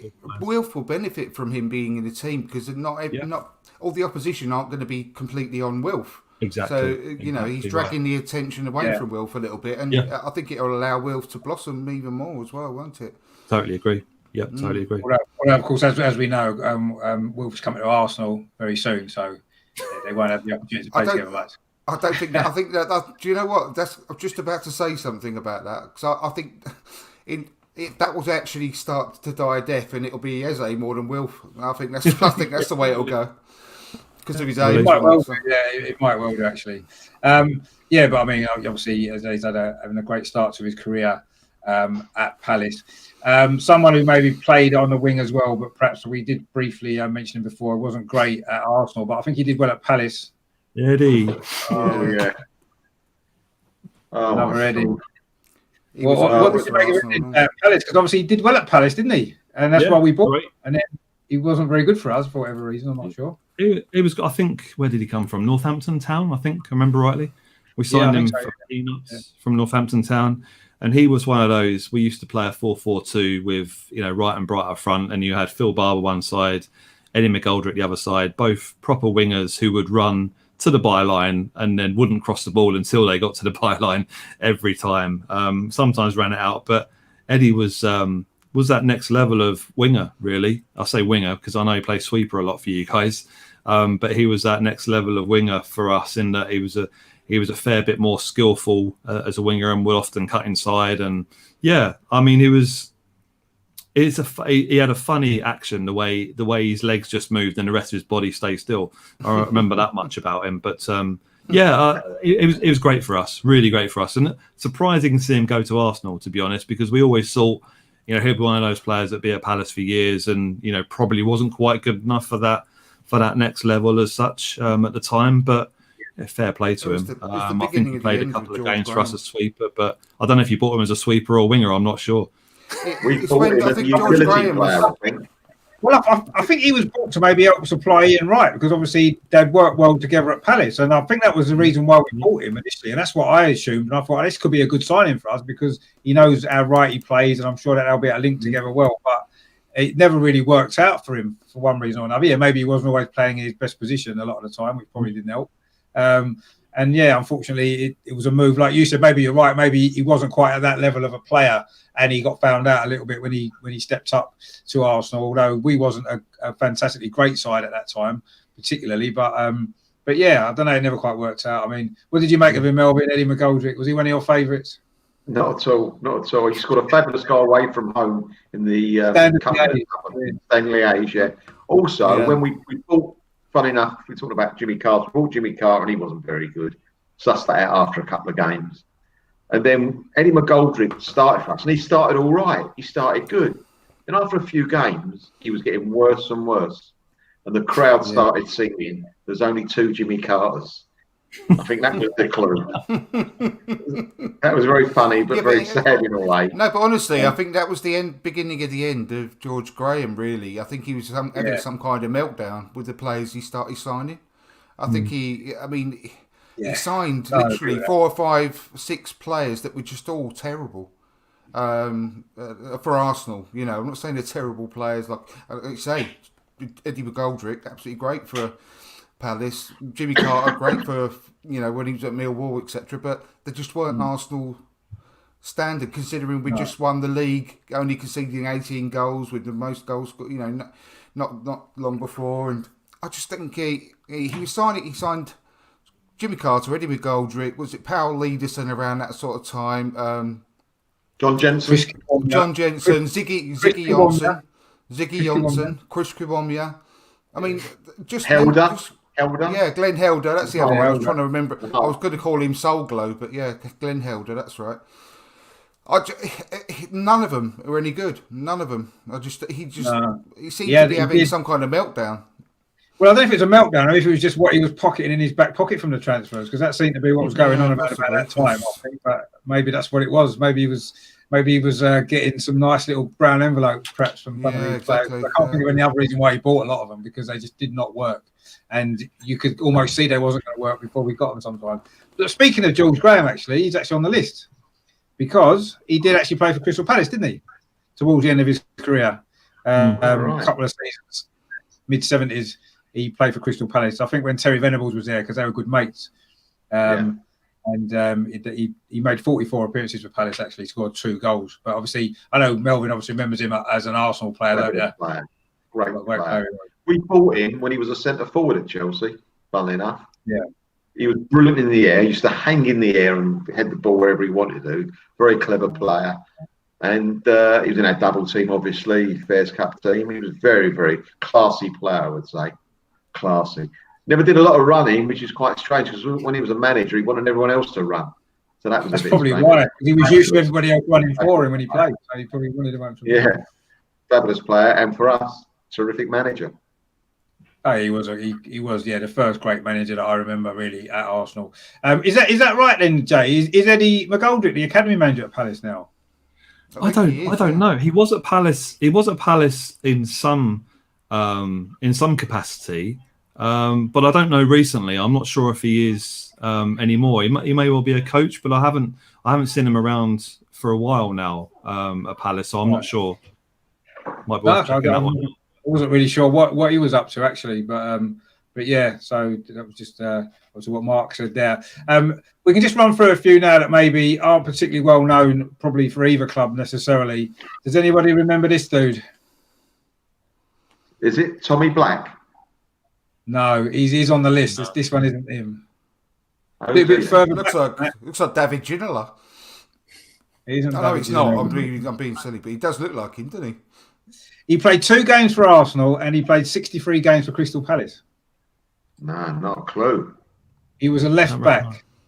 He was basically Kenny Sanson's stunt double at Arsenal, but that's why he didn't play much. And he did go to Crystal Palace in 1984. His name was Brian Sparrow. Oh, I remember Brian Sparrow. I remember the name, Brian Sparrow. Yeah. He was Kenny Sanson's understudy essentially. I thought he played on the wing. Didn't he play on the wing? No, well, he didn't really play at all, but he was left. Oh right, yeah, I get what you mean. Yeah, fair enough. No, he was Kenny Sanson's sort of a substitute, really, and so he hardly played because Kenny Sanson played every game, and then he did get a Palace, another one of them sort of early '80s players that went from Arsenal to Palace, and he played 63 times for Palace over 2-3 years, so he must have played pretty regular. Do you remember much about him, Jaden, or at Palace? Or not really? No, not really. Just I kind of started. Well, I started getting into football like mid '80s, so kind of a bit of a crossover there. I reckon I know the name from from the history books and playing for Palace, but not personally. No. No, so he didn't really do a lot at Arsenal. There seems to be a couple of these sort of players actually knocking around. Is this guy as well? Does anyone know who he is? Yeah, I do know who he is. Hold on, I do know who he is. What's his name? His arm looks funny. He looks like he's... What's his first name, Richard, please? Ryan. Yeah. Oh, yeah. Did he go to Leicester as well? Oh. I'm not sure where he went. Between Arsenal and Crystal Palace, he made 11 appearances in total across the 2 clubs. He was a really promising fullback. Ryan... he was a fullback, Gary. yeah. Ryan Gary? No. Ryan... go on, put me out of misery. I know it. I do know it. Ryan Smith. Yeah. Right, yes. He was a winger, actually. Should have guessed that, shouldn't I, really? Was he a winger or was he not? I don't know. Played on the wing. He made 6 appearances for Arsenal, all in the League Cup, and then he played 5 times for Crystal Palace in between 2009 and 2010. But I don't really remember him. Nice story about him. Do you remember him, Jay? Nice bloke. On loan, I think. Yeah, I think he was on could loan. have been on loan. Yeah, he might possibly be on loan. If it's a guy I'm thinking, very lightweight as a fullback and got pushed off the ball quite a lot, if I remember rightly. Quite possibly. I don't really remember him playing for Arsenal. He did make 6 appearances in the League Cup over 3 seasons, but I don't. Do you know what? I don't think I do know. I mean, I don't think I do know that kid. I think I am thinking of Ryan Gary. I'm sure we had a full. Ryan Gary was a player who played for Arsenal. He came through Arsenal Academy, but yeah, that wasn't him. I think I've got the. He was really fancied when he was in the youth team, Ryan Smith. Well, Russ has guessed it after we've already told him, so well done, Russ. Yeah, he's Leicester. He did play for Leicester. He did. Oh, yeah, okay. I didn't know that. I didn't know where he played, other than he played a little bit for us and a little bit for Crystal Palace as well. Another one maybe similar. Actually, no, he didn't play much for Arsenal, but he had a fairly decent career at Crystal Palace by all accounts. Do you remember him, Jay? Julian Gray. Yep, Julian Gray. Yep. Yeah. God, good so player many for us. players. He came to Palace with Tommy Black. Right. Yeah. We bought. Did we get them on loan to start with, or I think we bought them both as a pair? Yeah. Both of them. Julian Gray probably had more of an impact. Real proper winger. Moved to wing back played at wing back a few times as well. Really quick, quite lightweight again, quite thin, and easily, if a centre midfielder from that kind of era was going to gun for a player, it's going to be him and knock him into row 10, pretty much. But no, he played really well for us, and I remember, quite a few good games. Tommy Black, he was. The fans liked Tommy Black because he's one of those characters at the club, but he didn't really. I don't think he had as much of an impact as Julian Gray. Didn't really get many. Can't remember how many times Tommy Black played for us, to be honest. I would funny say enough, Julian Gray played more. Well, this is quite an interesting stat, right? They both played once for Arsenal, right? Yeah. I know we Crystal were saying Palace. that Tommy Black. Julian Gray played 125 times for Palace. Tommy Black played 127, very similar. Oh, Wow. Black scored 10 goals and Gray scored 11 goals. So Wow. they had very similar records for Crystal Palace, actually, and Yeah. obviously exactly the same record for Arsenal, just one appearance. Yeah. So quite strange that, as it turned out, they're obviously quite colourful. They're colourful history as well. Do you remember Black's play? He played for us once, I think, in the League Cup. Came on as sub and got sent off after 30 seconds. No, that wasn't him. That was Wasn't this Black? dude, yeah. No, that was him. Who's that? That's Jason Crowe. Oh. yeah. Look at the size of that shirt again. Yeah. You know, why did they make them so big? He was the one who got sent off after 30 seconds of his Arsenal debut against Birmingham, and then he went on loan in the League Cup. Yeah, he's the fastest ever sending off on someone's debut, and then he ended up going on loan to Crystal Palace. Actually, he played eight games for Crystal Palace on loan in 1998. So I don't know if you remember much about him, JJ. That's all I can remember about Arsenal getting sent off. That was it. That's right, yeah, mate. I think he was a stopgap for an injury crisis we had at the time. I can't really remember an awful lot about his performances, but obviously filled a gap for a short period of time. Don't think there's much to write home about, but did a job, I think. Yeah, I say that's all I can remember him for was that red card actually after 32 seconds of coming on at his debut. So I think he ended up playing about 6 times for Arsenal or something, 4 or 5 times maybe. Somebody else who I don't know if anyone's going to. If anyone gets this, is this list going to end? If anybody gets this one right, it's an extra point. Is that Dave Madden? It is. Well done. I didn't realise he was at Arsenal. That was a great spot. That David Madden. Yeah, I've never heard. Bit of a cult hero at Palace. Scored a penalty. Did he come from Southampton? Yeah, we got him from Southampton. Yeah. Oh, okay. Well, before Palace.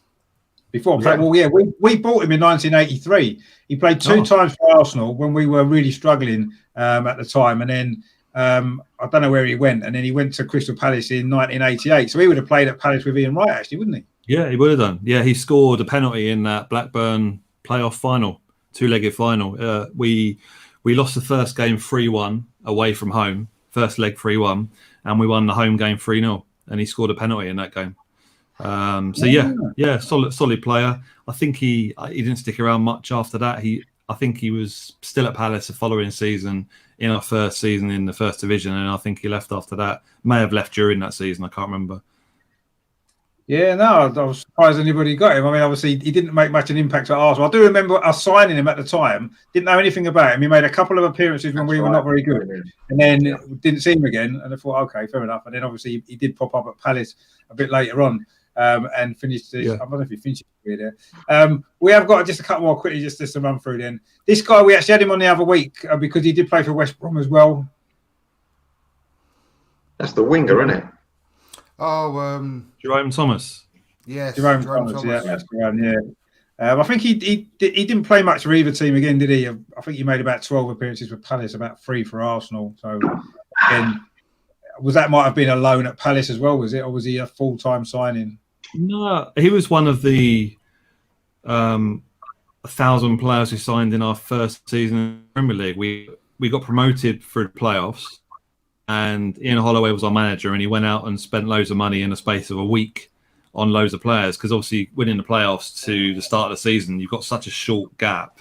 But I think he signed 14 players in that gap to add to our squad, which, so he was one of them. He was all right, but just one of those 14 that struggled to get into the side, really. And then I think he was sold the following season or left the following summer. So, it wasn't around long. Yeah, I think he had a little bit of a kind of a wandering career, actually. I think West Brom was probably most famous for being at West Brom. And Russ says, those were the days where all the shirts were made extra large. Yeah, they were, actually. I know that still fit. Yeah, they were quite big. I've got a few knocking around. Surely when you're running, it'd act like a sail, so it'd stop you running. Probably slow them down a little bit, actually, wouldn't it? Really. Yeah. There's a couple more that are maybe a little bit more well known. I think we'll all know they are mixed careers, maybe at both clubs. This guy, everyone will remember him, dear. Paul Dickoff, innit? Yeah, Paul Dickoff. Yeah. Yeah. I think he might have been a loan at Palace as well. Actually, another one who was Yeah. on I don't loan. remember him playing at Palace. Yeah. He got 9 Injury games on crisis loan. again. Yeah. And injury crisis up front. And where do we go? Arsenal again to get somebody to fill a gap. I think he scored a few goals for us as well. So he did all right. Did he? No, Yeah. he did all right for Arsenal. Actually, he just wasn't quite at the level at that time that we needed. I think he ended up sort of going off to a few clubs. This guy actually was at Arsenal twice. I thought he was quite good actually, and then he went to obviously Palace as well. Flamini, Manuel Flamini. Flamini. Forgot he went there. Yeah. Yeah, that's a nice shirt. That one. That's a nice. Yeah. He's a nice, yeah. I quite like Crystal Palace's kits generally anyway. I do. Yeah, I like this. The crossed one. That's a really good one. Yeah, they've had some nice kits. I think over it the was. years. I think it's Ronnie Rook, by the way. Yeah. Yeah, Ronnie Rook, Matthew Flamini. Yeah, I mean Flamini did all right at Arsenal. I thought he was quite a decent player, and I think he had a few games at Palace for a bit, and that was it Just a really. squad player. Yeah, I think he was with us for 6 months, maybe a little bit more, but nothing. Yeah, didn't really. I think he played 3 or 4 games, maybe a little bit more. Yeah, I think so. And obviously that was just after his second spell at Arsenal was finished, and he went another one who went from Arsenal to Crystal Palace. Like quite a number of them did. Let me just check if there's one more. There's a guy actually that we got sort of nice memories of because he did score an important goal for us. Andy Yeah, Linnigan. Andy Linnigan. Andy Linnigan, yeah, and he had a decent career at Palace as well, didn't he? After did. that, I think he Yeah. played for Palace quite a while, didn't he? Yeah, So- no, proper centre back. Andy Linnigan Yeah. really did a good job for us. Arguments about his pace as a centre back, but if you've got the brain, then you know we've seen that with so many centre backs in the past that you don't particularly need the speed if you've got it up top. So yeah, he was good for us, really good. Yeah, I thought he was a good professional actually. He wasn't necessarily, we had some great centre halves at the time he played for Arsenal with Steve Bold and Tony Adams and all them. And he didn't maybe play as much, but he did obviously score that massively important goal in the FA Cup final. So he'll always have good memories for Arsenal. Another centre half actually, he didn't play much for Palace. Still a plumber. Chris He is White. still a plumber, yeah. Chris White. Yeah. Yeah, I don't remember that was another loan at One Palace. of our best centre forwards of all time. When he played up, he did play up front for a bit. Yeah, he scored a goal against Aston Villa. Actually, I seem to remember when he was playing up front. He actually made his Arsenal debut, the first ever game that I went to at Arsenal as well. So I feel a little bit of an attachment to him slightly. But he did. He played 13 games for Palace on loan in 1984. While he was still at Arsenal, then he went back to Arsenal, played up front for a few games, and then obviously ended up at Leeds and won the league. So he didn't do too badly for himself in the end, did he? Another centre half as well. This guy. Oh yeah, Matthew Epson, yeah. Again, I think that was a loan at Palace as well. Yeah, a brief another loan. Another one who didn't really get a regular game at Arsenal. Again, we had some good centre halves at the time he was there, I suppose, and he never quite got much of game time. And I think there's one more left who I know that Andrew really likes. So I'd save it till last, really, because I know he'd enjoy this one. No, who's that? You must know him. Sanogo. Sanogo, yeah. Oh yeah, Yeah, of course. What a player. To be fair, actually, I I just thought, literally had a complete blank there. I just like complete blank. It's like I actually thought he was all right. He played really well in that cup final that we won against Hull when he came on. Helped us out with a winning goal, and then I think the following year he went on loan to Palace for a bit. What was he like? He was a postman before we got him. He was a postman. Yeah. I mean, should really have lit a few alarms really when he was the postman before. Well, he should have delivered, shouldn't he? But he didn't really. Yeah. I just remember the one goal. I think he only scored once for us. He only scored one for us. And it was a 3-1 or 3-2 win at Southampton in the cup. Shamak scored twice. Sanogo scored the other. And it was 3-2 at half time the score, and there was no other goals in the second half. But I remember the game really well because Shamak scored right in front of us. Is that the day hell froze over? Yeah, similar. Yeah. Can you imagine Yeah. Shamak and Sanogo scoring in the same game? Exactly, Amazing. yeah. I can't quite believe it. It's one of them I was there moments, isn't it, Jay? You must have I was there. I was there. Yeah. It happened. Trust me, it happened. Obviously, Ryan got it as well, Sanogo, yeah. I mean, he did score 4 goals in a pre-season game for Arsenal in the Emirates Cup one year, if you Don't remember. really count though, does it? Which was, well, they don't really count. It was just quite an amazing game for him to score 4 goals, that was all. But yeah, he only scored 1 actual proper goal for us. It was in the Champions League against Bayern Munich, funnily enough, that Sanogo scored. So there you go. But I think that's it. Does anyone know anybody else? I know there's been hundreds there, but anybody else? There's just one more that... done a who's who of the entire football league rather than just who's played for both clubs. There has been quite a few. I did spend a lot of time researching that, and there is one more, of course, that will be featured in this feature next season, of course, when he plays for us. No, it'll be Eze. I'm telling you. In the meantime, we can't really include him, but I thought I'd throw him in there because this time next season we'll be able to. In fact, now when we make Arsenal fans talk about him so much that you might as well include him. Exactly, yeah. It's almost like he's ready. Have you heard the Jamie Carragher podcast where he interviewed Wilf last week? It's really good. He come across really well, I think. It is. Wilf is a lovely guy. On the pitch, he gets so much grief from opposition fans and players. We know for a fact he's targeted on the pitch. Troy Deeney said as much. That they target him on the pitch, and he's just one of those. He's a bit like Ian Wright in a way. I liken him a lot to Ian Wright because he's got so much passion on the pitch, and maybe it comes across wrong sometimes when he when he does certain things. But he's taken the diving out of his game from the early days, and he just wants to win. He just wants to win it. Every game he plays. He's so much like Ian Wright. It's ridiculous. Ian Wright used to go around the pitch with a. Look like a bear with a sore head, the faces he pulled. And Zaha's the same, exactly the same, just wants to win. I don't want this to come across, negatively towards Palace at all. But I do feel a little bit sorry for him that he literally can't leave Palace because of the price he's worth to Palace. Do you know what I mean? And I'm not talking about going to Arsenal. I'm talking about, anywhere because don't you think he could... I mean, he went to Man United too early. Yeah, and he just got and whatever else happened up there, it just didn't work. So, but don't you think he could have just tried himself? At a slightly younger age, at a really big. Like I said, I don't want this to come across patronising or anything whatsoever. But because he's been so hamstrung with the price that he's worth to Palace, genuinely, because if you lost him, he could have, maybe got relegated, and that's how important he is to you. But because of that. He has to stay at Palace. He's just, you know what I mean? It's a difficult one. I feel a little bit sorry for him that he hasn't had the opportunity at a really big club.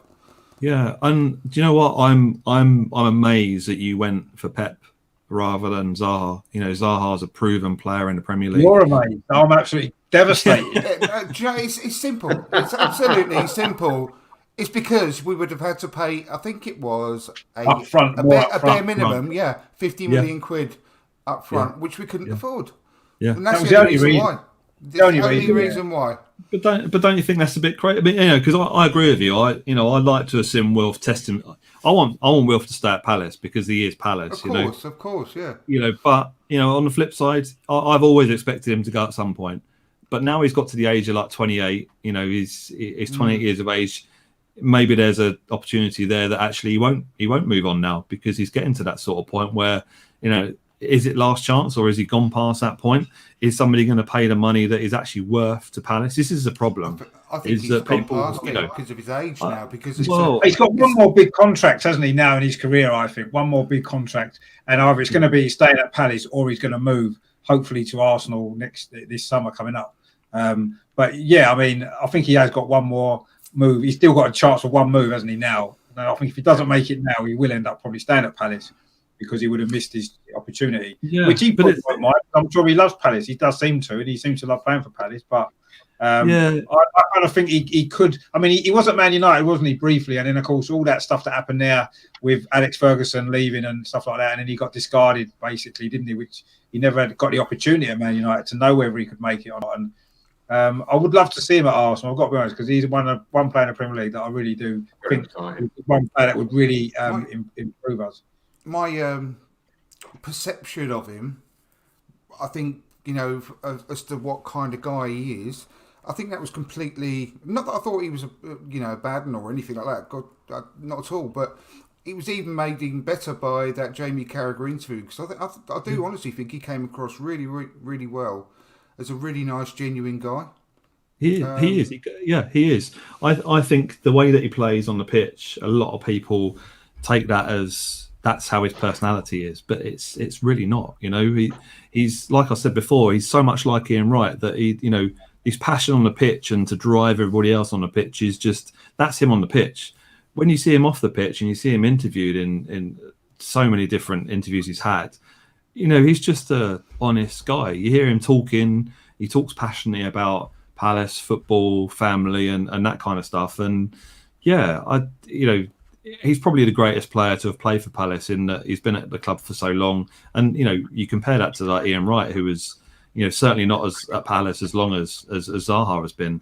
And I think if Zaha left, then we've got a problem because the way that we play is so much through Wilf. Obviously, there's a glimmer of hope there with Eze, coming in, and actually, I think a lot of fans would actually feel a bit more comfortable if Wilf did go, that we'll have Eze to lean on. But he's a young guy. I think he's capable, more than capable. But everyone wants to see Wilf stay. But then there is a part of me that wants to see him actually go on and win things with at the top level, because he is that good a player. He really is. Trying to come across. Not worth him coming to Arsenal. Yeah, that's why I think it's so important that you bought Eze, and I think it's such a big signing for you last summer, because of it just sort of takes away the dependence purely on you're attacking on Wilf.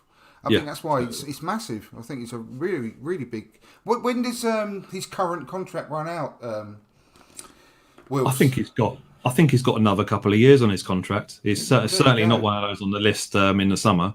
No, so that still means though, even not this summer coming, but the summer after, you can still command a massive fee for him, because that is what he's worth to Palace for the Premier League status. Yeah, so but then that's what I mean about. Yeah. That's what I was on about earlier when I said maybe he's missed his last chance because of a big move, because that will then take him into his early 30s. Early 30s. Yeah, exactly. So that's what I mean. I just worry it just from our point of view that ship's maybe sailed now. I think it has, honestly, I really do. And we've missed out, and I feel we have missed out because we got an inferior product in Nicolas Pepe, and unfortunately we're stuck with him now, and it looks like we're going to miss out on Zaha, which is a shame, because I do think he would improve Arsenal, and I think he would have improved Arsenal the last couple of years if we got him when we maybe had the opportunity then, when we should have done, but it didn't work out. And see how that pans out. But if he's still got 2 years left on his contract, there's nowhere we can afford him without getting rid of half our squad, I wouldn't have thought. Especially this coming summer with the pandemic and everything. No, we're going to be skinned. Yeah. And shame. There's no chance. I think it honestly is just the chance has gone for Zaha to have a big move. We're certainly going off. I think that Arsenal moved on, but he's an important player for Palace, obviously. But and I think Russ has found another one who played for both teams, Anthony Stokes. We didn't mention him because Russ, just stop now. We've done enough of him, Russ. Thank you. We do enough. Come on, Russ. I'm joking. So, yeah. Anthony Stokes, yeah. I liked Anthony Stokes. He had a real good promise, and he went to Celtic and did really well, didn't he? I think it was Celtic. I don't actually remember him playing for Palace, to be fair. But I don't know. I don't. Vaguely, but nothing of note. He's probably another one of those out of them 700 other ones that were briefly at Palace on loan or something for 5 You've had so many, can't keep up. He was probably one of them ones, wasn't he? Because there's simply loads of them. That might be why I missed him. I mean, if we kind of come back up to date now, obviously with the game tomorrow night, and maybe look at this.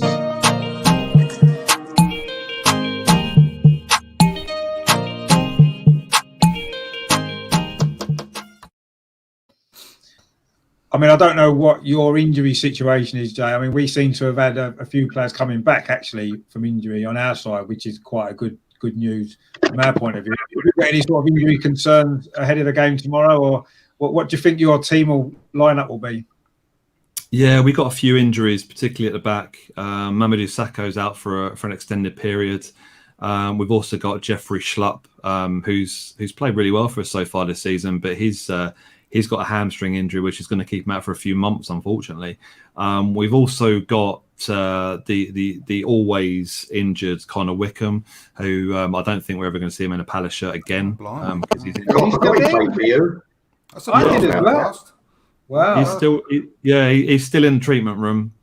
He's set up residency in there. I do feel for the guy, to be quite honest, because he's tried to come back a couple of times. He had a really serious knee injury and was out for almost 2 years. Started coming back from that in training and started getting like hamstring pulls and stuff like that. And you kind of think, how long is it going to go on for? Do you know what I mean? Yeah. Elsewhere, we've got Gary Cahill, who's a doubt as well. Scott Dan, another centre back who's struggling as well.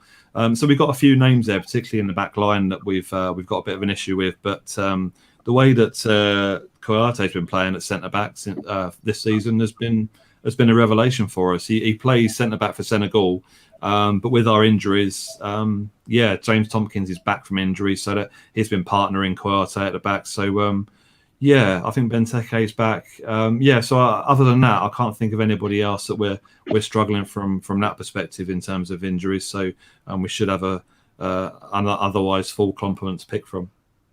So Benteke, what do you think Roy will do? Goal against us. Benteke scores 1 goal a season, and it's always against Arsenal. So usually against us. He doesn't like Well, I have to say, Benteke's been he made his first appearance a few games back, and then he went on a bit of a run of score. I think he scored 3 goals in a few games. Then he got that ridiculous sending off against West Ham, the 2 bookings for arms up in the air, which crazy, and it felt sorry for him because it was. He was playing really well in that game as well. That first half, he had a really good first half. He'd had the confidence in him that he'd scored 3 goals in recent games, and then he's kind of he's not really been back in the side properly since then, and we haven't really played very well since then either. So I think he will lead the line as a lone striker because he not just because he's had a bit of good form, but he actually brings Wilf and Eze into the game a lot. He takes a lot of pressure off them. We saw that in a couple of games where he scored, and they played really well around him. So Eze and it's interesting to know whether Eze is going to play in this one or not. I suspect he will. So you kind of have the Eze, Benteke, and Zaha in midfield. I don't know who he's going to go for. Jara Riedewald is our Dutch midfielder who a lot of fans want back in the side, but actually the last couple of games he's not been so good. So I'm gonna plump for Luca in the midfield alongside James MacArthur, who's been brilliant for us this year. He's not getting any younger, James MacArthur, but he covers every blade of grass on the pitch. The problem is with those two is that we don't particularly have that technical ability in the middle as such to actually set us on our way. Back line, obviously you're gonna have Gaeta in goal. Tompkins and Kouyate as centre backs, and then you've got full backs. Tyrant Mitchell, who's back in the side ahead of Patrick van Aanholt, our young fullback who's following in the footsteps of obviously Aaron Wan-Bissaka, who went to United, and then obviously the other side you've got who am I forgetting? I've forgotten our right back. That's poor, isn't it? Can't think who's a right back. Joel Ward probably. Will fit in at right back at the moment. So it's difficult to know about this game really looking ahead. We're unbeaten in 4 against you guys, so I'm hoping that will continue. Playing away from home will probably suit us. Benteke up top as well, light scoring against you guys, so hopefully you can get back on the score sheet in that one. And Wilf as well. Wilf's got previous in this game, hasn't he? So we're hoping I mean, I agree that Palace do. I think being away tends to favour Palace more. I think the last few years, just the way that the speed on the counter attack that you've got, and I say Benteke can hold the ball up well, bring the other guys into the play. So I feel it's quite a tricky game for Arsenal. I know you wouldn't have necessarily said that a few years ago. Palace at home was almost a guaranteed win, and I don't really feel that it is necessarily now. Not that I think we can win, but I think it's going to be hard. I mean, Andrew, what are you thinking about the sort of team that Arsenal might go with? Because obviously we've got a lot of players apparently back now that haven't been playing. Gabriel, for example, Thomas Partey and people like this. Do you think that he's going to make a lot of changes? Obviously, I think the Newcastle game will make changes from the cup, but in terms of the last league game against West Brom, do you think he'll make too many changes from that? No, I don't. I hope not. Apart from, I mean, Thomas Partey will be back, I'm sure. But whether he will start and play the first hour, or whether he will just come on for the last half hour, I don't know.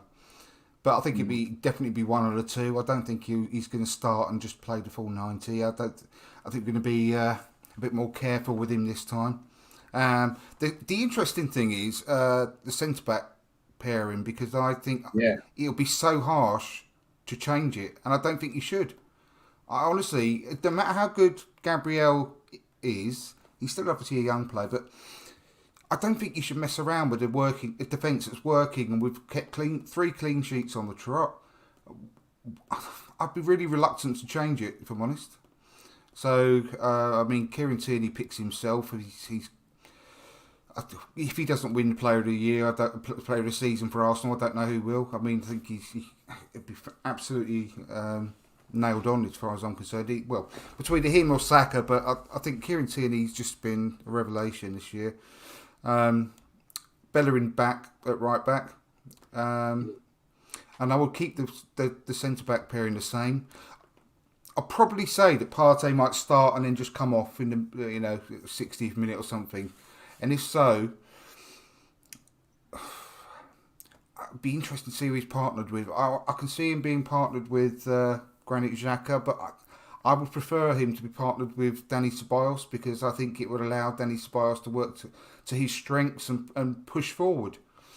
And I think that's what Dani Ceballos does. When we see the best version of him, it's when he's got a bit more license to roam forward and link up with Emile Smith-Rowe, 100%. And people don't like him because he hasn't been played in the right position, as far as I'm concerned. He's not a deep-lying, sort of defensive midfielder, and that's how he's been used mostly. But anyway, and then I hope we'll have the Lacazette up top, and because Martinelli will be injured for that game, it'll be Aubameyang, Smith-Rowe, and Saka up front, and you just can't mess with that either at the moment. Like I said about the centre back pairing, you've got to have Saka and Smith-Rowe up the top. 100%. Well, you could see, couldn't you, last week when they didn't start the game, we were very, very flat and quite uncreative until they came on, and then that was when we managed to end up winning the game. I think they are massively, massively important that them two both start. And I think they will. I think in the Premier League now, that's our nailed-in pretty much team, isn't it? Just Thomas Partey coming in, as you said, in midfield. I would say if he's fit, he should start rather than coming on personally, but I guess that's a decision he's got to make.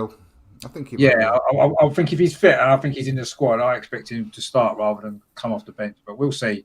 I mean, what are you thinking, Melvin, in terms of the team tomorrow? Do you think there'll be a lot of changes from West Brom? Oh, he's on mute. You're on mute. Someone tell him he's on mute. Thought have Bellerin at right back. Same 3 other defenders with Mari and Holding going to play, and obviously Tierney. Midfield 2 of Xhaka, and I think Ceballos or El Neni, but I think he will bring on Partey. He's going to bring him on 30 minutes to go and run out. And as you say, the front four's got to pick itself because they've been so good. That's the team I think you'd go with. Yeah, no, I would say that. I just think Thomas Partey might start if he's fit. I just think that might be what he'll do. Put him back in the team, maybe instead of El Neni, who maybe has been the weakest one out of the midfield recently. Just say one thing as well about both teams, and I think it's relevant for both. Lacazette, I've been going on back so long that he's a penalty box striker, really, really good finisher, and the reason that he's again another one of these players has been playing out of position. He's been playing more like a number 8, than a striker, and I think it's no coincidence that he's suddenly become good again, because he's got these young players around him providing for him. He hasn't got to drop so deep. And I think the same thing probably, and I'm wondering whether you agree, Jay, it's happened to maybe Benteke by the signing of Eze and having him and Zaha, either side of Benteke, just giving him a bit more of a rejuvenation. Yeah, I think it's no coincidence, actually, in terms of, Benteke's return to some kind of form. Obviously, that's been missing the last couple of games since he's returned from his sending off. But, the three of them played really well together in those few games. That actually we saw Benteke score 3 goals in 3 games. Wilf has had great form this season. I think he's on track for his best season in the Premier League for Palace in terms of goal scoring. He's always been more of an assist kind of guy, but actually, he's added goals to his game. I think he's got 8 goals so far this season, which, heading to double figures for a Palace player is pretty decent. Let's be honest. So, yeah, I think you're right. Benteke is always that kind of player that, again, I feel for the guy because we rarely play to his strengths. Well, exactly, he's a big guy. That's the same with us with Lacazette. Yeah, it's so frustrating because when you've got somebody like Michy on the pitch instead of him, we play balls into the box in the air, and what's the point? You might as well play balls into the box when Benteke's there.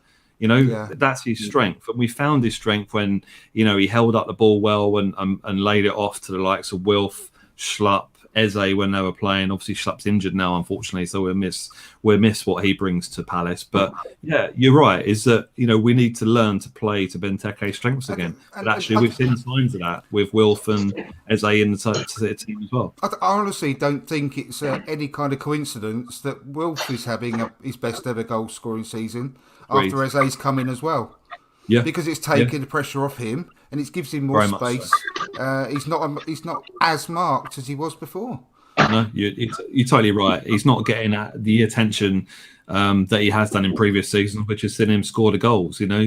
I think he's worked hard to improve that side of his game, the goal scoring side of it, and we've seen it this season. He had a really good, I say pre-season. It wasn't a proper pre-season, but he played all 4 of our pre-season games that we had against admittedly lower league opposition, but he scored in I think 3 of those 4 games and continued that into the season. I think that says an awful lot about his attitude and how he is at Palace, and he's continued that on. He's had a couple of disappointing games, but we know footballers. Everyone does, don't they? Yeah. It's not every game, but he's got 8 goals so far. He's well on track to getting double figures, and he's playing well, mixing it well with Eze and like I said, Schlupp as well was an important ingredient in that kind of attacking focus that Palace had. Obviously, we don't have him now, so and Benteke, I'm hoping that we see him get back on the goal scoring trail and playing as confidently as he was before that ended off. Yeah, I'm sure. Yeah, I'll say it looks like could be 2 decent attacking kind of teams really with good attacking players. It should be hopefully a good game, which sort of leads us on to the final, which is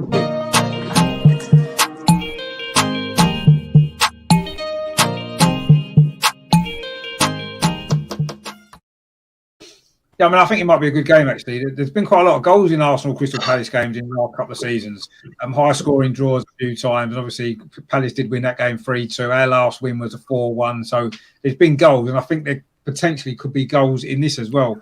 I mean, what are you thinking, Melvin, in terms of a score prediction for this one? I fancy being bullish. I think we could win 3-1. Finally put that ghost to bed of Palace, not being able to beat them. Got to keep positive, haven't we? 3-1 last. We do a win against. Aubameyang to get 2. That'd be nice. That'd be nice if he does. He needs to get some goals, then he get a run going. I think because he's struggling a little bit this season. What about you, Andrew? What are you kind of thinking for this one? I honestly think that the return of Thomas Partey is going to be massive. It's going to be. As long as he's fit enough to start, it'll be a bit transformational from what it has been because he will link up so well with Smith Rowe and Saka now. So I think that there's going to be goals. I think we can. I think that Palace at the moment are really dangerous up front with those front 3, but I think you are a bit weak at the back, and I think because of our young players at the moment in such good form, I think there's going to be quite a few goals. So I'm going to go for, I don't know if to say 3-2 or 4-2 for Arsenal win. I think it's going to be Palace's front 3 will do us some real damage. I really do, but I think that we are in a really good run of form. I'm going to say 4-2 because I think it'll be a really entertaining game. I think we'll actually come out winners just for once against Palace lately. Well, 4-2 would be nice. It'd be a good game, obviously, and be lots of It'll goals. be 0-0 draw now. You watch. Probably will now you've said that, yeah. But it generally is. I say there has been a lot of goals in the recent years between the sides. And what are you thinking, Jayden? Are you confident you can get a result at the Emirates this time again? I mean, we're hoping for a reaction to the loss in the FA Cup last Friday night. We played terribly in that game against Wolves, and yeah, it was a bit of a crappy draw, like everyone was saying, in the third round, get another Premier League side. You guys got through yours. We just didn't turn up on the day, and we made 9 changes. And you look at the side and actually look at those 9, that team that we put out. It was a decent side. You know, Benteke and Batshuayi up front. You know, they're 2 international strikers for the number 1 country in the world. So yeah, they didn't perform. I think it was clear that they don't play together as often as they probably should do. That 11 that went out against Wolves in the FA Cup. So this is where Palace tend to be a bit more dangerous off the back of a poor run or a defeat. But we did actually get a win against Sheffield United in the previous league game, and also we surprised Spurs with the 1-1. So I think away from home. Yeah, no problem. Wait, say that after tomorrow night if it still stands. But I'm good. I agree with you guys. I think it's going to be there's goals in it. I'm going to go for a 2-2. I think we can get at your back line, the same as you guys can get at our back line. But I think it's going to be quite even. It's going to be quite tight. So I'm going to go for a 2-2 tomorrow night. Yeah, that's why I don't want us to change our defence, because our defence has been playing well and I don't want to mess with it. Yeah. So, but I definitely think this game's, and I definitely think that Palace can cause us problems though with Eze and Zaha as well. But obviously, if Benteke play, do you know what? I don't personally know why Batshuayi is a Premier League footballer. I don't get it. But I do fear Benteke. Funnily enough, I really do. We don't do well against players like him. Do you feel rather that Roy is going to actually play all of those attacking players away at Arsenal? I'm not sure if he will. I think he might be a little bit more pragmatic in his approach, actually, put an extra man in midfield just to, bear in mind the form that we've been on. You know, you've not been in the greatest of form over in the Premier League over sort of the last few weeks and stuff before Christmas and whatever. Yeah, so, but they could. Eze and Zaha, though, they can drop back into midfield, can't they? And just but they're very attacking players, aren't they? I'm not sure whether Roy will come to the Emirates and play like that. I'm not sure if he will, especially if you've got your issues defensively as well. I think he's going to want to protect your defence a bit more. I'm not sure if he's going to go for it like that. Really, I don't know. I hope he does, because it'll be a better game to watch. But I'm not sure. But I think he will. That's a really good point. I think the contributing factor is the fact that Jeffrey Schlupp's out injured, who would probably get in above Eze in this game because of his work rate, both going forward and back. He's a very quick player. He's had a good season so far. Unfortunately, we're going to miss him. But I suspect the front 3 will be Eze, Benteke, and Wilf, with 2 central defensive midfielders in there with Luca and Jimmy Mack. So there is a question mark as to whether Roy will be brave to do that. You know, we are talking about a side that got thumped by Liverpool. And when you look back at that game, everything they hit went in. Let's face it. I really don't think we were, Liverpool were that much value for such a big win on that day. I think in hindsight, Roy might be cautious, but actually we play better against the big sides. You know, if he allows us to play those players who can express themselves, and that have been playing well. My only wonder is whether Eze will start after his viewing stint at QPR last week. It might whether he's going to be taught a lesson and miss a game against Arsenal. I don't know. But with Schlupp not playing, it could allow him to get that starting role. So I hope we do. I really hope we do, because I think we can cause you problems with that front 3. I really do. Whether Roy will go with that remains to be seen. The only problem I have is that those defensive midfielders, between the 2 of them, they're not particularly skillful enough to set, to actually, that you would expect from a side that can do something. They're both there to win the ball and lay it off. But when you got Wilf and Eze, you just let them do their stuff, don't you? Really, so it probably works better. Yeah, maybe. Yeah, I mean, I think it's going to depend. Maybe the sort of game might depend on the sort of tactics that Roy puts into the game. Actually, how attacking he wants to be, or is he going to want to soak up the pressure and look to catch us on a counter attack, which has worked in previous games against us. Actually, I mean, in my preview video yesterday, I kind of predicted 2-0. I just thought Arsenal would be too strong in most areas of the pitch. I thought defensively we're looking a lot more solid, and I think we've got enough in attack. I'll say I didn't realise you had a few injuries at the back actually, which might change the whole kind of mindset of the game to a certain degree. I say Roy might want to protect the defence a little bit more if you've got one or two players missing. So I think there might be more goals in it now, and having kind of known that, I think Melvin's 3-1 or something like that, or 3-2 even could be more likely to be the score with everything that's kind of we talked about tonight maybe. But I'm hoping it's going to be a good, exciting, attacking game actually, because after watching that Newcastle game at the weekend in the FA Cup, I need a bit of more excitement this time, because that was teeth that game for most of it. So I'm hoping Palace do come to attack us, and then a nice end-to-end game would be good, and there's a few goals as well. But hopefully, I'm hoping we come out on top and keep a good run going, because we've started to turn things around over the last couple of weeks, and it'd be nice to keep that run going. I think it's important that we do, from our point of view, try and close up the top 6 and the top 4. I mean, what are your kind of expectations for the rest of the season, NJ, for Palace? I mean, I guess sort of staying up has got to be the main, like most seasons, isn't it, to stay in the Premier League, or have you got slightly more ambition than that now after the last sort of couple of seasons where you've done a little bit better? Yeah, I think Palace fans are a little bit bored of that, staying up routine. It's better than going down. Can I ask one question as well to add on to that? What you just said. What about Eddie Howe? Would you take him in the summer, or before, or if not before? No, I think probably it'd be not. a really good match, personally. I don't know, because I mean he's taken Bournemouth down, hasn't he? I know he did wonders at Bournemouth. I think. He did everything. He was like Basil Fawlty at Fawlty Towers, doing everything there at Bournemouth.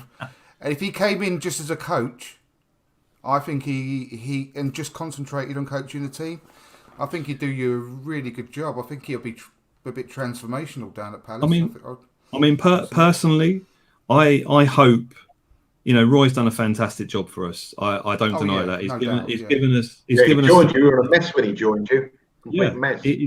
Yeah, I mean, we were bold enough to go for the Frank de Boer, and that was so out of character for Palace. But actually, it was a good idea, to go for somebody like that and a bit different. But the problem was that he changed the whole system, from youth level all the way up, and tried to change too much too quickly, I think, at Palace, and it was just never going to work. And Palace, who knows what would have happened if we'd have, if Parish had stuck by him. We may have gone down, but actually, would we have been better for going down? Who knows? A lot of fans say that, but actually, some of the football we played under de Boer was all right, but he was playing players out of position, and he only had 4 games. Let's face it. Roy, ridiculous. Roy. What are you supposed to tell after 4 games? It's just unbelievable. Well, we lost all 4 of those games. Never scored a goal. Didn't score a goal, conceding left, right, and centre. It wasn't as if the players weren't playing for us, because against Burnley in that 4th game, we lost 1-0 courtesy of an own goal. But actually, we had like 20 shots on goal in that game, so you can't say the players weren't playing for him. But that's history. We tried it. Brought in Roy. He took a while to adjust and get that first win, which was ironically against Chelsea that season. And he's done great for us. He's given us a stability, and that's what you need at this level. Now we're getting to the point that Roy has a lot of criticism from fans, and I think it's more around, we don't want to just be that side that looks to stay up every season. We have a good squad of players. We have a good enough squad of players to probably challenge for a top 10 place. You look at clubs like Sheffield United, what they did last season. Yeah, on the flip side, look at what they're doing this season. But Wolves have come up and applied themselves and competed in Europe. I think a lot of fans have a dream of actually competing in the Europa League just one season, maybe. Just try and stretch ourselves for that, rather than actually seeking that 40-point barrier and then see what happens. I think clubs like us will always do that. I think they'll always look at that 40-point barrier and think, right, let's see where we get to and go from there. Roy, it's it's unlikely we'll ever go down with Roy in charge. Let's face it. He's given us stability. He knows what he's doing. He sets up the team. They're well drilled, which is why he rarely makes substitutions until late in the game, because he gives those guys the opportunity that he's trained with all week, the chance to implement what they've been training for. But yeah, when it comes back to Eddie Howe, it's a good point. I wouldn't. I would like to see it. I'm hoping that we're planning for Roy to maybe move upstairs next summer, and us already have a plan to bring somebody in, because like you said already, 14 players out of contract, there's got to be some sort of plan there, for those sorts of players, whether they know that it's going to be Roy's last season and the incoming manager. There's lots of names out there. Eddie Howe, a lot of fans have said Eddie Howe. I would, it might be a bold step, but the manager we've had before, we could be a draw. Steven Gerrard of Rangers, I'd offer it to him. He's doing great things. He's done great things for Rangers, giving the rest of the season to win the title for Rangers. But he's going to want to manage in the Premier League. He's going to want to cut his teeth at a club like Palace. It's unlikely that he's going to get in at Liverpool with Klopp still there, for a few more seasons yet. So, I think we should be perhaps bold and go for that idea. It's very similar to the Frank de Boer idea, but I think Gerrard knows the Premier League. Frank de Boer didn't. And I think Gerrard would see it as a potential, door opening into the Premier League. He might want to stay at Rangers, who knows? But I would rather be bolder and go for that kind of thing. With Roy upstairs, perhaps, retiring from managing, but actually his know-how, his knowledge of the game is second to none. He's managed all around the world. He's managed international teams. He's not stupid. He knows his stuff. He's one of the most experienced managers still in the game. So I think we can, benefit from that knowledge, within the club still. So yeah. I think he'd most likely not go to Palace. He'd probably want to stay. Gerrard probably want to stay up north, go somewhere like Newcastle, which might be an attraction for him. Yeah. I don't see him coming to London myself.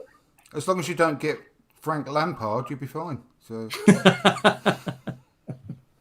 Yeah, this is true. I mean, the other manager, which has been touted for us a lot, would just fit in with the whole.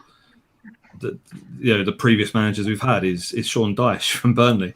I was thinking about that, to be perfectly honest, but I don't think he would go down well with the fans, would he? Because of the style of play, but I think he's a. Would he want to go to Palace though? Because he's got his feet under the table at Burnley. I know he's had a few issues there with transfer funds and this, that, and the other. They've been taken over now as well, haven't they? By the Yanks, and they're going to have money to spend. Money. I don't think he would leave if he's given money from the new owners to spend. I think he'll probably stay at Burnley, wouldn't he? Because he's been there a long time. He's done well there, hasn't he? Would he want to leave? Is this the right time for him to leave? I don't know. I guess that's probably the question mark about that. But Steven Gerrard, I consider Steven Gerrard actually.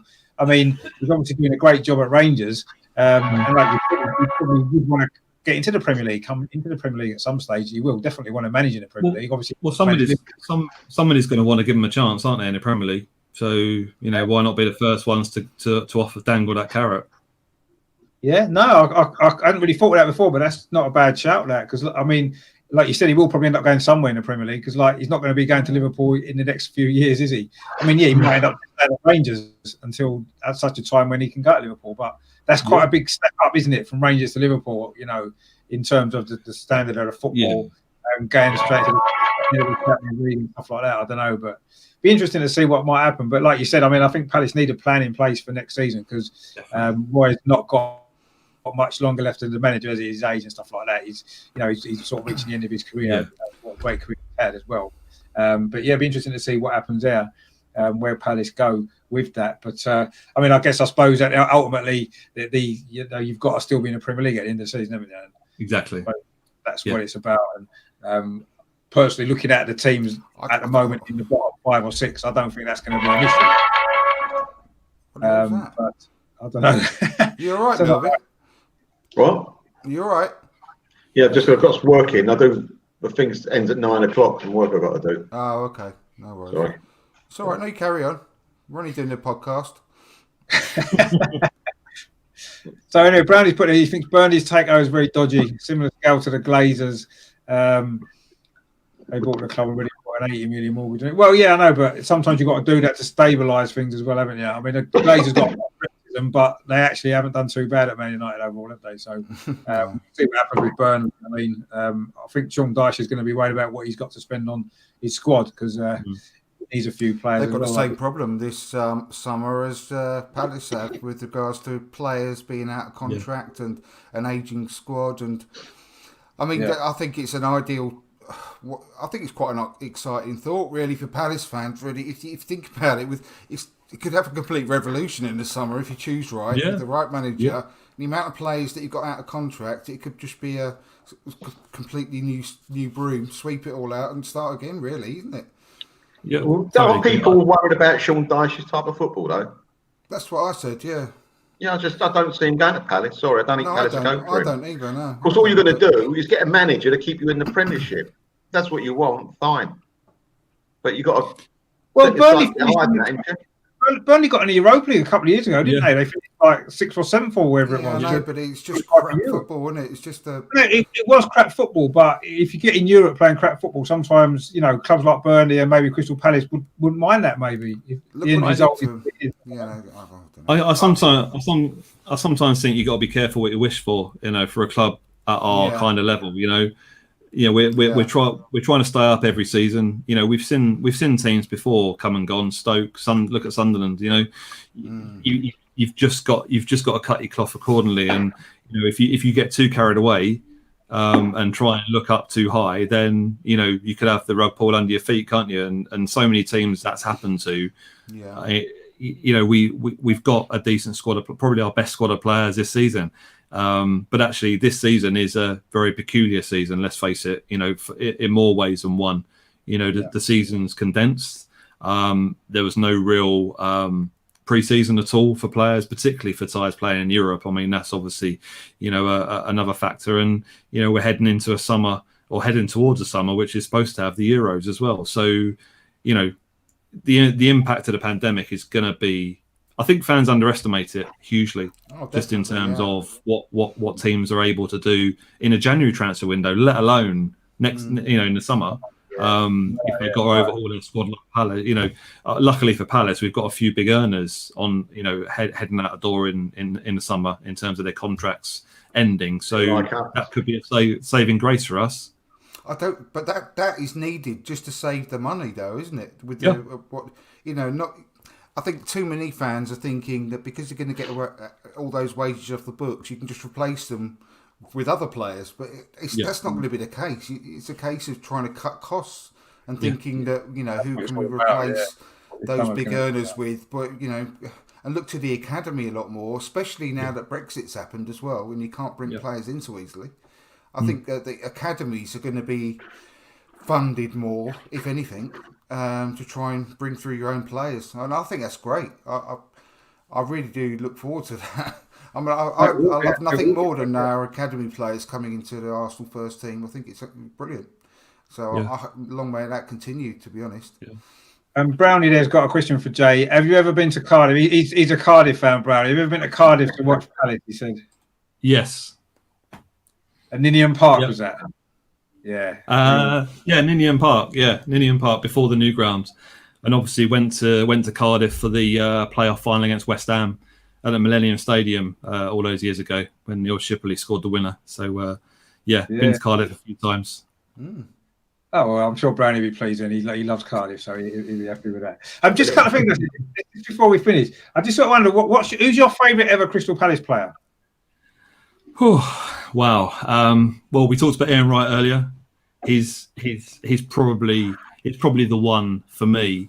Over the years, I'm more of a centre back kind of guy. I used to play centre back in park football, so probably fairly under the radar a bit. But Craig Moore, who came to us from Rangers, and we had to send him back, so he went into administration. Australian centre back, one of my favourite ever defenders we've ever had. Such a stylish defender. Just a shame we couldn't keep him on a bit longer. And more recently, Johan Cabaye, absolutely brilliant player, just absolute class. He was a level above the players we had at Palace at a time. He just ran the midfield, and unfortunately his legs couldn't keep going, and couldn't keep on in the at the level in the Premier League, unfortunately. One I've forgotten to mention is Attilio Lombardo. Oh yeah, He was he was only at the club for a very short time. Thomas Brolin. Oh, yeah. You can't mention the same two in the same breath. But Lombardo was one of those players, without the internet, used to. Some of you guys might remember just reading the transfers in a newspaper. Next day, Palace assigned Lombardo. And that was just a massive thing. You former Juventus player, Sampdoria, Italy international. How have Palace got this class? This international player? And again, like Guy, he was so far above everybody else on the Palace side at that time. I think he only played 35 games for us, but it's just absolute quality. Loved. He was your manager, wasn't he? Absolutely. Was he your manager? Yeah, let's not talk. Yeah, let's not talk about that. I remember he was the manager. Yeah, he was a caretaker manager with Brolin. And neither of them could talk any English. So that's probably not one of the high. We played against Lombardo, didn't we? For Sampdoria in the Cup Winners' Cup. Didn't he play for them that day? I think he did. He played. Yeah, I think he did. Yeah, he played against them. Russell said about Yannick Bolasie as well. Yeah, he was a good player, wasn't he? Brilliant. I feel sorry for him as well. Actually, he's a player. His career's gone downhill completely since he left. He had a horrific injury when he went to Everton. Yeah, he was out for almost 2 years. Yeah, such an unlucky guy. But he's a player. Played with a smile on his face every time. He was always smiling when he enjoyed his football. You could tell he enjoyed his football when he was on the pitch. There was another really, really good podcast about him recently. Which I think it was the Giant podcast. Yeah, I think it was on Spotify. And brilliant, absolutely brilliant. And he really got a feel for that player, and I hope he gets a move and just kickstart his career again soon, because he's another lovely guy, really lovely guy. Yeah, he was. Yeah, he was a really good player. Such a skillful player. Just wasted. Brownie's asking another question. What are your feelings on Simon Jordan? Simon Jordan did a job for us as an owner at the time. He always had the club at heart. He was a Palace fan. It's the ultimate, isn't it? As a football fan, would you want to own your club? Would you want to pump your own money into a football club? I think if you had, deep pockets, then the answer to that is yes. I mean, Simon Jordan lost a lot of money in his time at Palace. Phones for you, isn't he? Sorry? He made his money with phones for you. Yeah, that's right. Remember he did. Phones yeah, that's the one. But obviously, he took the club on. He took the club on from administration from a former fan, another fan, Mark Goldberg, who almost sent us into oblivion. He lost all his money, Mark Goldberg. Lost all his money. So did Simon Jordan. And there's a really good interview with him because he resurfaced at Bromley. That's right. And just a guy that, similar to Simon Jordan, a fan that had a lot of money, but obviously not enough money to run a football club properly. So I had a lot of time for Simon Jordan, to be honest, at the club. Tried to do the best for the club, but ultimately that failed. And I think, I don't think it's a good idea a fan owning the club really, because you've got that, you've got to split it between being a fan and being a businessman. And we've seen it before, haven't we? I read his book, Jay. Have you read his book? Yeah. Fabulous book, very isn't good. it? Yeah, very really good book. Worth reading. Definitely. If you guys get a chance, read it. He's good on TalkSport as well, isn't he, Simon Jordan? Now, yeah, he's straight talking, isn't he? Just about to say, I like him on there actually. I think he's a right prick on TalkSport. I really do. I'm sorry. Well, he says it how he thinks. He's so conceited. He loves himself so much. If he was chocolate, he'd eat himself. Put it that way. Yeah, he probably would. I quite like him on there. And he said there as well. Were you there when Cantona kicked the fan that night? Was you at that game? Yeah, I was. I wasn't the one that got kicked. Jay, I must ask you this question: when he kicked that fan, were you playing right back for Man United? Was I playing right back for Man? No, I wasn't. Sure, looked like him, didn't you? Oh, really? Oh, okay. Do you think so, Gary Neville? What? Gary Neville? No. I thought you were going to say Lee Martin. No, Gary Neville. No, Gary Neville. Richard, am I completely off the radar there? Have you No, got the right? I wouldn't put Gary Neville now. I don't Have you know got whether your you- correct, Hold on a minute. glasses on? They're not my glasses, sorry. Yeah, I think the glasses are thing that way, Mel. I'll give Sky a ring, see if I can get on their panel. If you know, Yeah, maybe try anything to get Gary Neville off it would be a bonus. Really.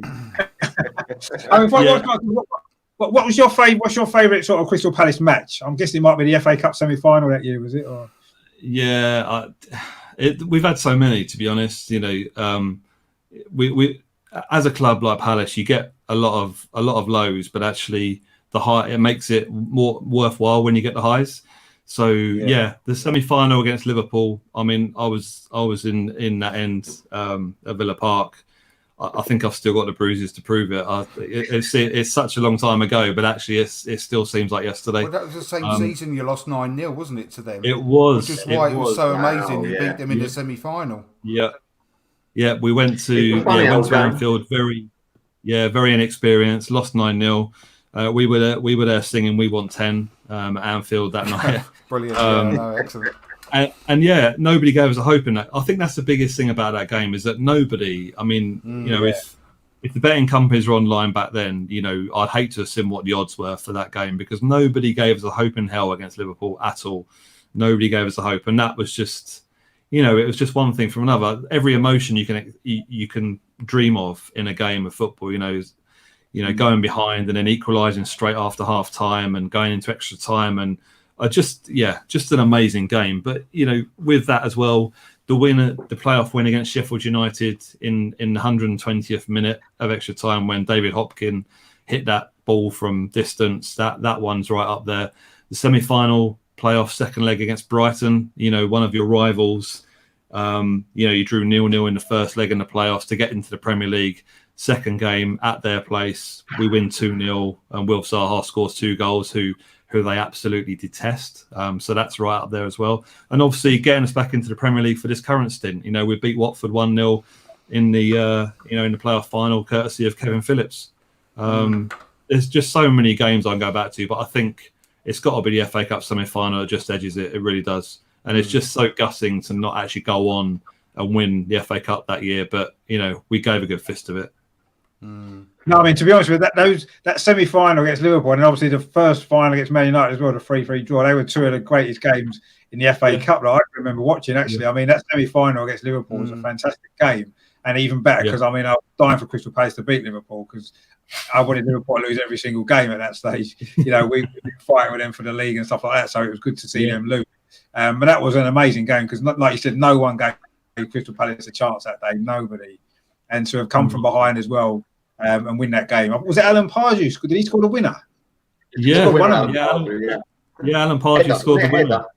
Yeah, popped up with a header. Yeah. I remember him scoring. Yeah, that was amazing to see. He didn't score many goals, did he? And Russell's actually asked a question. I was just going to ask as well, actually.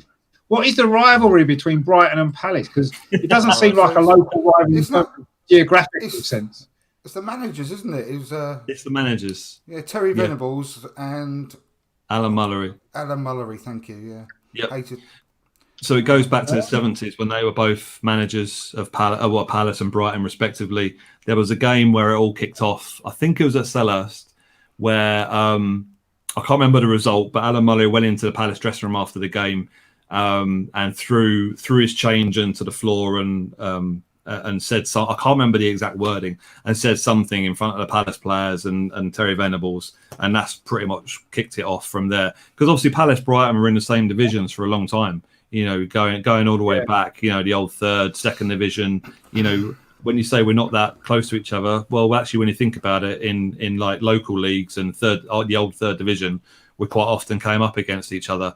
So yeah, that was kind of in the 70s that kicked off, and that continued for a few years when they were managers, and then it's just spiraled from there, really. I mean, we're not that far from each other, really, when you think about it. I mean, no, I suppose Danny A23, isn't it, or M23? Yeah. But you know, people say, you know, the game tomorrow with you guys is London Derby, but we don't have a particular rivalry. Yeah, people call it London Derby, us West Ham. We don't have a rivalry at all. You know, our rivals are Millwall, location-wise, Charlton, Athletic, and Brighton. You know, that's a rivalry that's just happened over the years because of two managers clashing. you could say the same for Liverpool, Man United. Why is that? Why is that such a big rivalry? Yeah, Because they were playing each other yeah. a lot at a certain time. At loggerheads with each other, managers, arguing with each other. It's the same. It's the same story, really, but it's just at a lower level.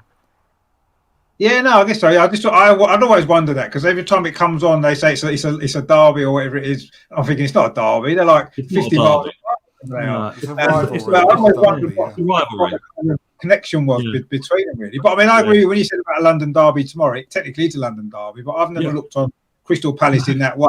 I say one because it's almost like it feels like a second home to me because that's where my dad was from, that area, and I know the area quite well and stuff like that. But Arsenal and Crystal Palace have never had that kind of rivalry, have they ever?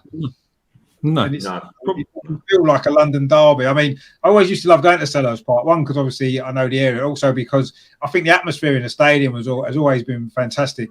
The fans really get behind their team, and it's a great away day at Crystal Palace. Actually, I've always enjoyed it. One of the best away days of the season. Actually, so it's a shame. Well, the ground's not changed for 50 years, I don't think so. Not really. I mean, the away fans used to be behind the goal. Is it the Holmesdale end, isn't it? Behind the goal, we used to sort of stand that up little there. corner. Yeah, the corner. Yeah, and then obviously now we got the seated section, which is That's right. needs a bit of renovation, shall we say? But it's kind of an old school ground actually, but it actually makes it quite good because most grounds now you've got the modern grounds, which are beautiful, and the facilities are nice, most of them, and it's great. But when you go to an old school stand like Crystal Palace, it takes you back to the old days, and it's great. And the atmosphere in the stadium is always great as well. And Definitely. I've always had a soft spot for Palace anyway, just because say family connections and stuff like that. So I always And the watch Palace. cheerleaders as well, obviously, and the eagle, but who passed away sadly so recently. Yeah, that's a shame. Last season, that's a real shame. Kayla the Eagle, every game, every home game, that's a real shame. It is a shame. Part of the match day experience and that. So it's a real shame. Yeah. Yeah, Richard, I'm going to have to go soon because I'm going to die of starvation and my internal organs are going to start dissolving into my body soon. No problem at all. I mean, what we do before we go, I mean, if you just sort of, Andrew, if you sort of plug your channel again, just to let everyone know where you are and what you do. Yeah, it's I'm really grateful to be on again. Really enjoy it always. Really nice to meet you, Jay, as well. By the way, it's been a pleasure. Cheers, mate. Andrew. From Dial Square to Where is my YouTube channel, so please subscribe to that, and I'm on Twitter at From Dial Square, and that's it really. Thank you. And next week we've got the second part of the Graham Ricks interview next Wednesday. Oh, next week, so a week today. Fantastic. Yeah. So please tune in for that. It's going to be a good one. Yeah, I know that was good. Yeah, that was the first one. I know there's a few sound issues, but that first one was really good. So it'd be good to catch up with Graham again, see what he's been up to, because that was a really good. So make sure get subscribing to Andrew's channel as well. Melvin as well. Where can people find you? I know that they probably know by now. Probably over here on your channel, Richard, over and over and over again on Andrew's channel, From Dial Square to Where, and also from Ryan Arsenal's channel. And that's where you know. And also, Jay, lovely to meet you. Seriously, really nice. Pleasure. And you, mate. Yeah, and Jay yourself, where can people find you? Are you on YouTube at all, or is it just your sort of a blog that you do? Yeah, we're just a written website. So we're over at theeaglespeak.com. We have match previews, reviews, chats with the opposition, loads of other articles in between time as well. So so go and check out the website. We're all across social media as well. Twitter at the Eaglespeak, Instagram, Facebook. Just go and give us a follow. We like to interact with the opposition fans as much as possible as well. Always gets a different viewpoint. So I really enjoy that. So give us a follow. Definitely. Definitely will. Well, so thanks for coming on. So it's been an absolute pleasure to meet you and to chat to you about everything that we've gone through. Quite a lot we got through historically as well, and obviously. No, it's been great. Thanks for asking me, guys. No, it's always it's been great having you on. No doubt we can do some stuff again later on. I've still got to play you again, of course, later in the season as well. Yeah. We wait a long time to play you the first time, and the second one's not that far away. But everyone who's been in the chat as well, Lee and Russ and Albert was in earlier, Ryan, of course. Mark as well, and of course Brownie as well at the end there with a few questions there for Jay, which was really good as well. So thanks to all you guys for tuning in. Thanks to everyone for supporting the channel as well. I've got a watch along tomorrow of the game. I'll be doing it on the channel tomorrow as well. So I'll be going live about 7:45 just to go through the team news and do the game. And then on Friday, I'll put out a review video of the game as well, looking at it in a bit more detail. The highs and the lows, hopefully a few more highs from our point of view, but we'll wait and see. And then obviously at the weekend as well, we'll be chatting to the Newcastle fans again ahead of their game on Monday night. I know John, who came on last week, is really keen to come back on. It'd be good to speak to them again as well. So try and get that sorted out over the weekend ahead of the Monday night game as well. So loads of stuff coming up on the channel. So if you haven't done so, please subscribe on YouTube as well and give the video the thumbs up as well. I say stay tuned. Loads of more good stuff coming up. So thanks to Melvin and to Andrew and of course to Jay as well, Crystal Palace fan. Enjoy the game tomorrow, but just not too much. Hopefully you won't be able to do it. But I'm sure it'll be good. And I'll say good luck for the rest of the season as well. And hopefully we'll be playing you guys again next season, maybe with a new manager at your place as well. But we'll see what happens with that. So I'll say thanks to everyone for watching. Thanks to you guys. And as always, we always finish the same way. Come on, you Gunners. 3 points tomorrow. Come on. Come on, you Gunners.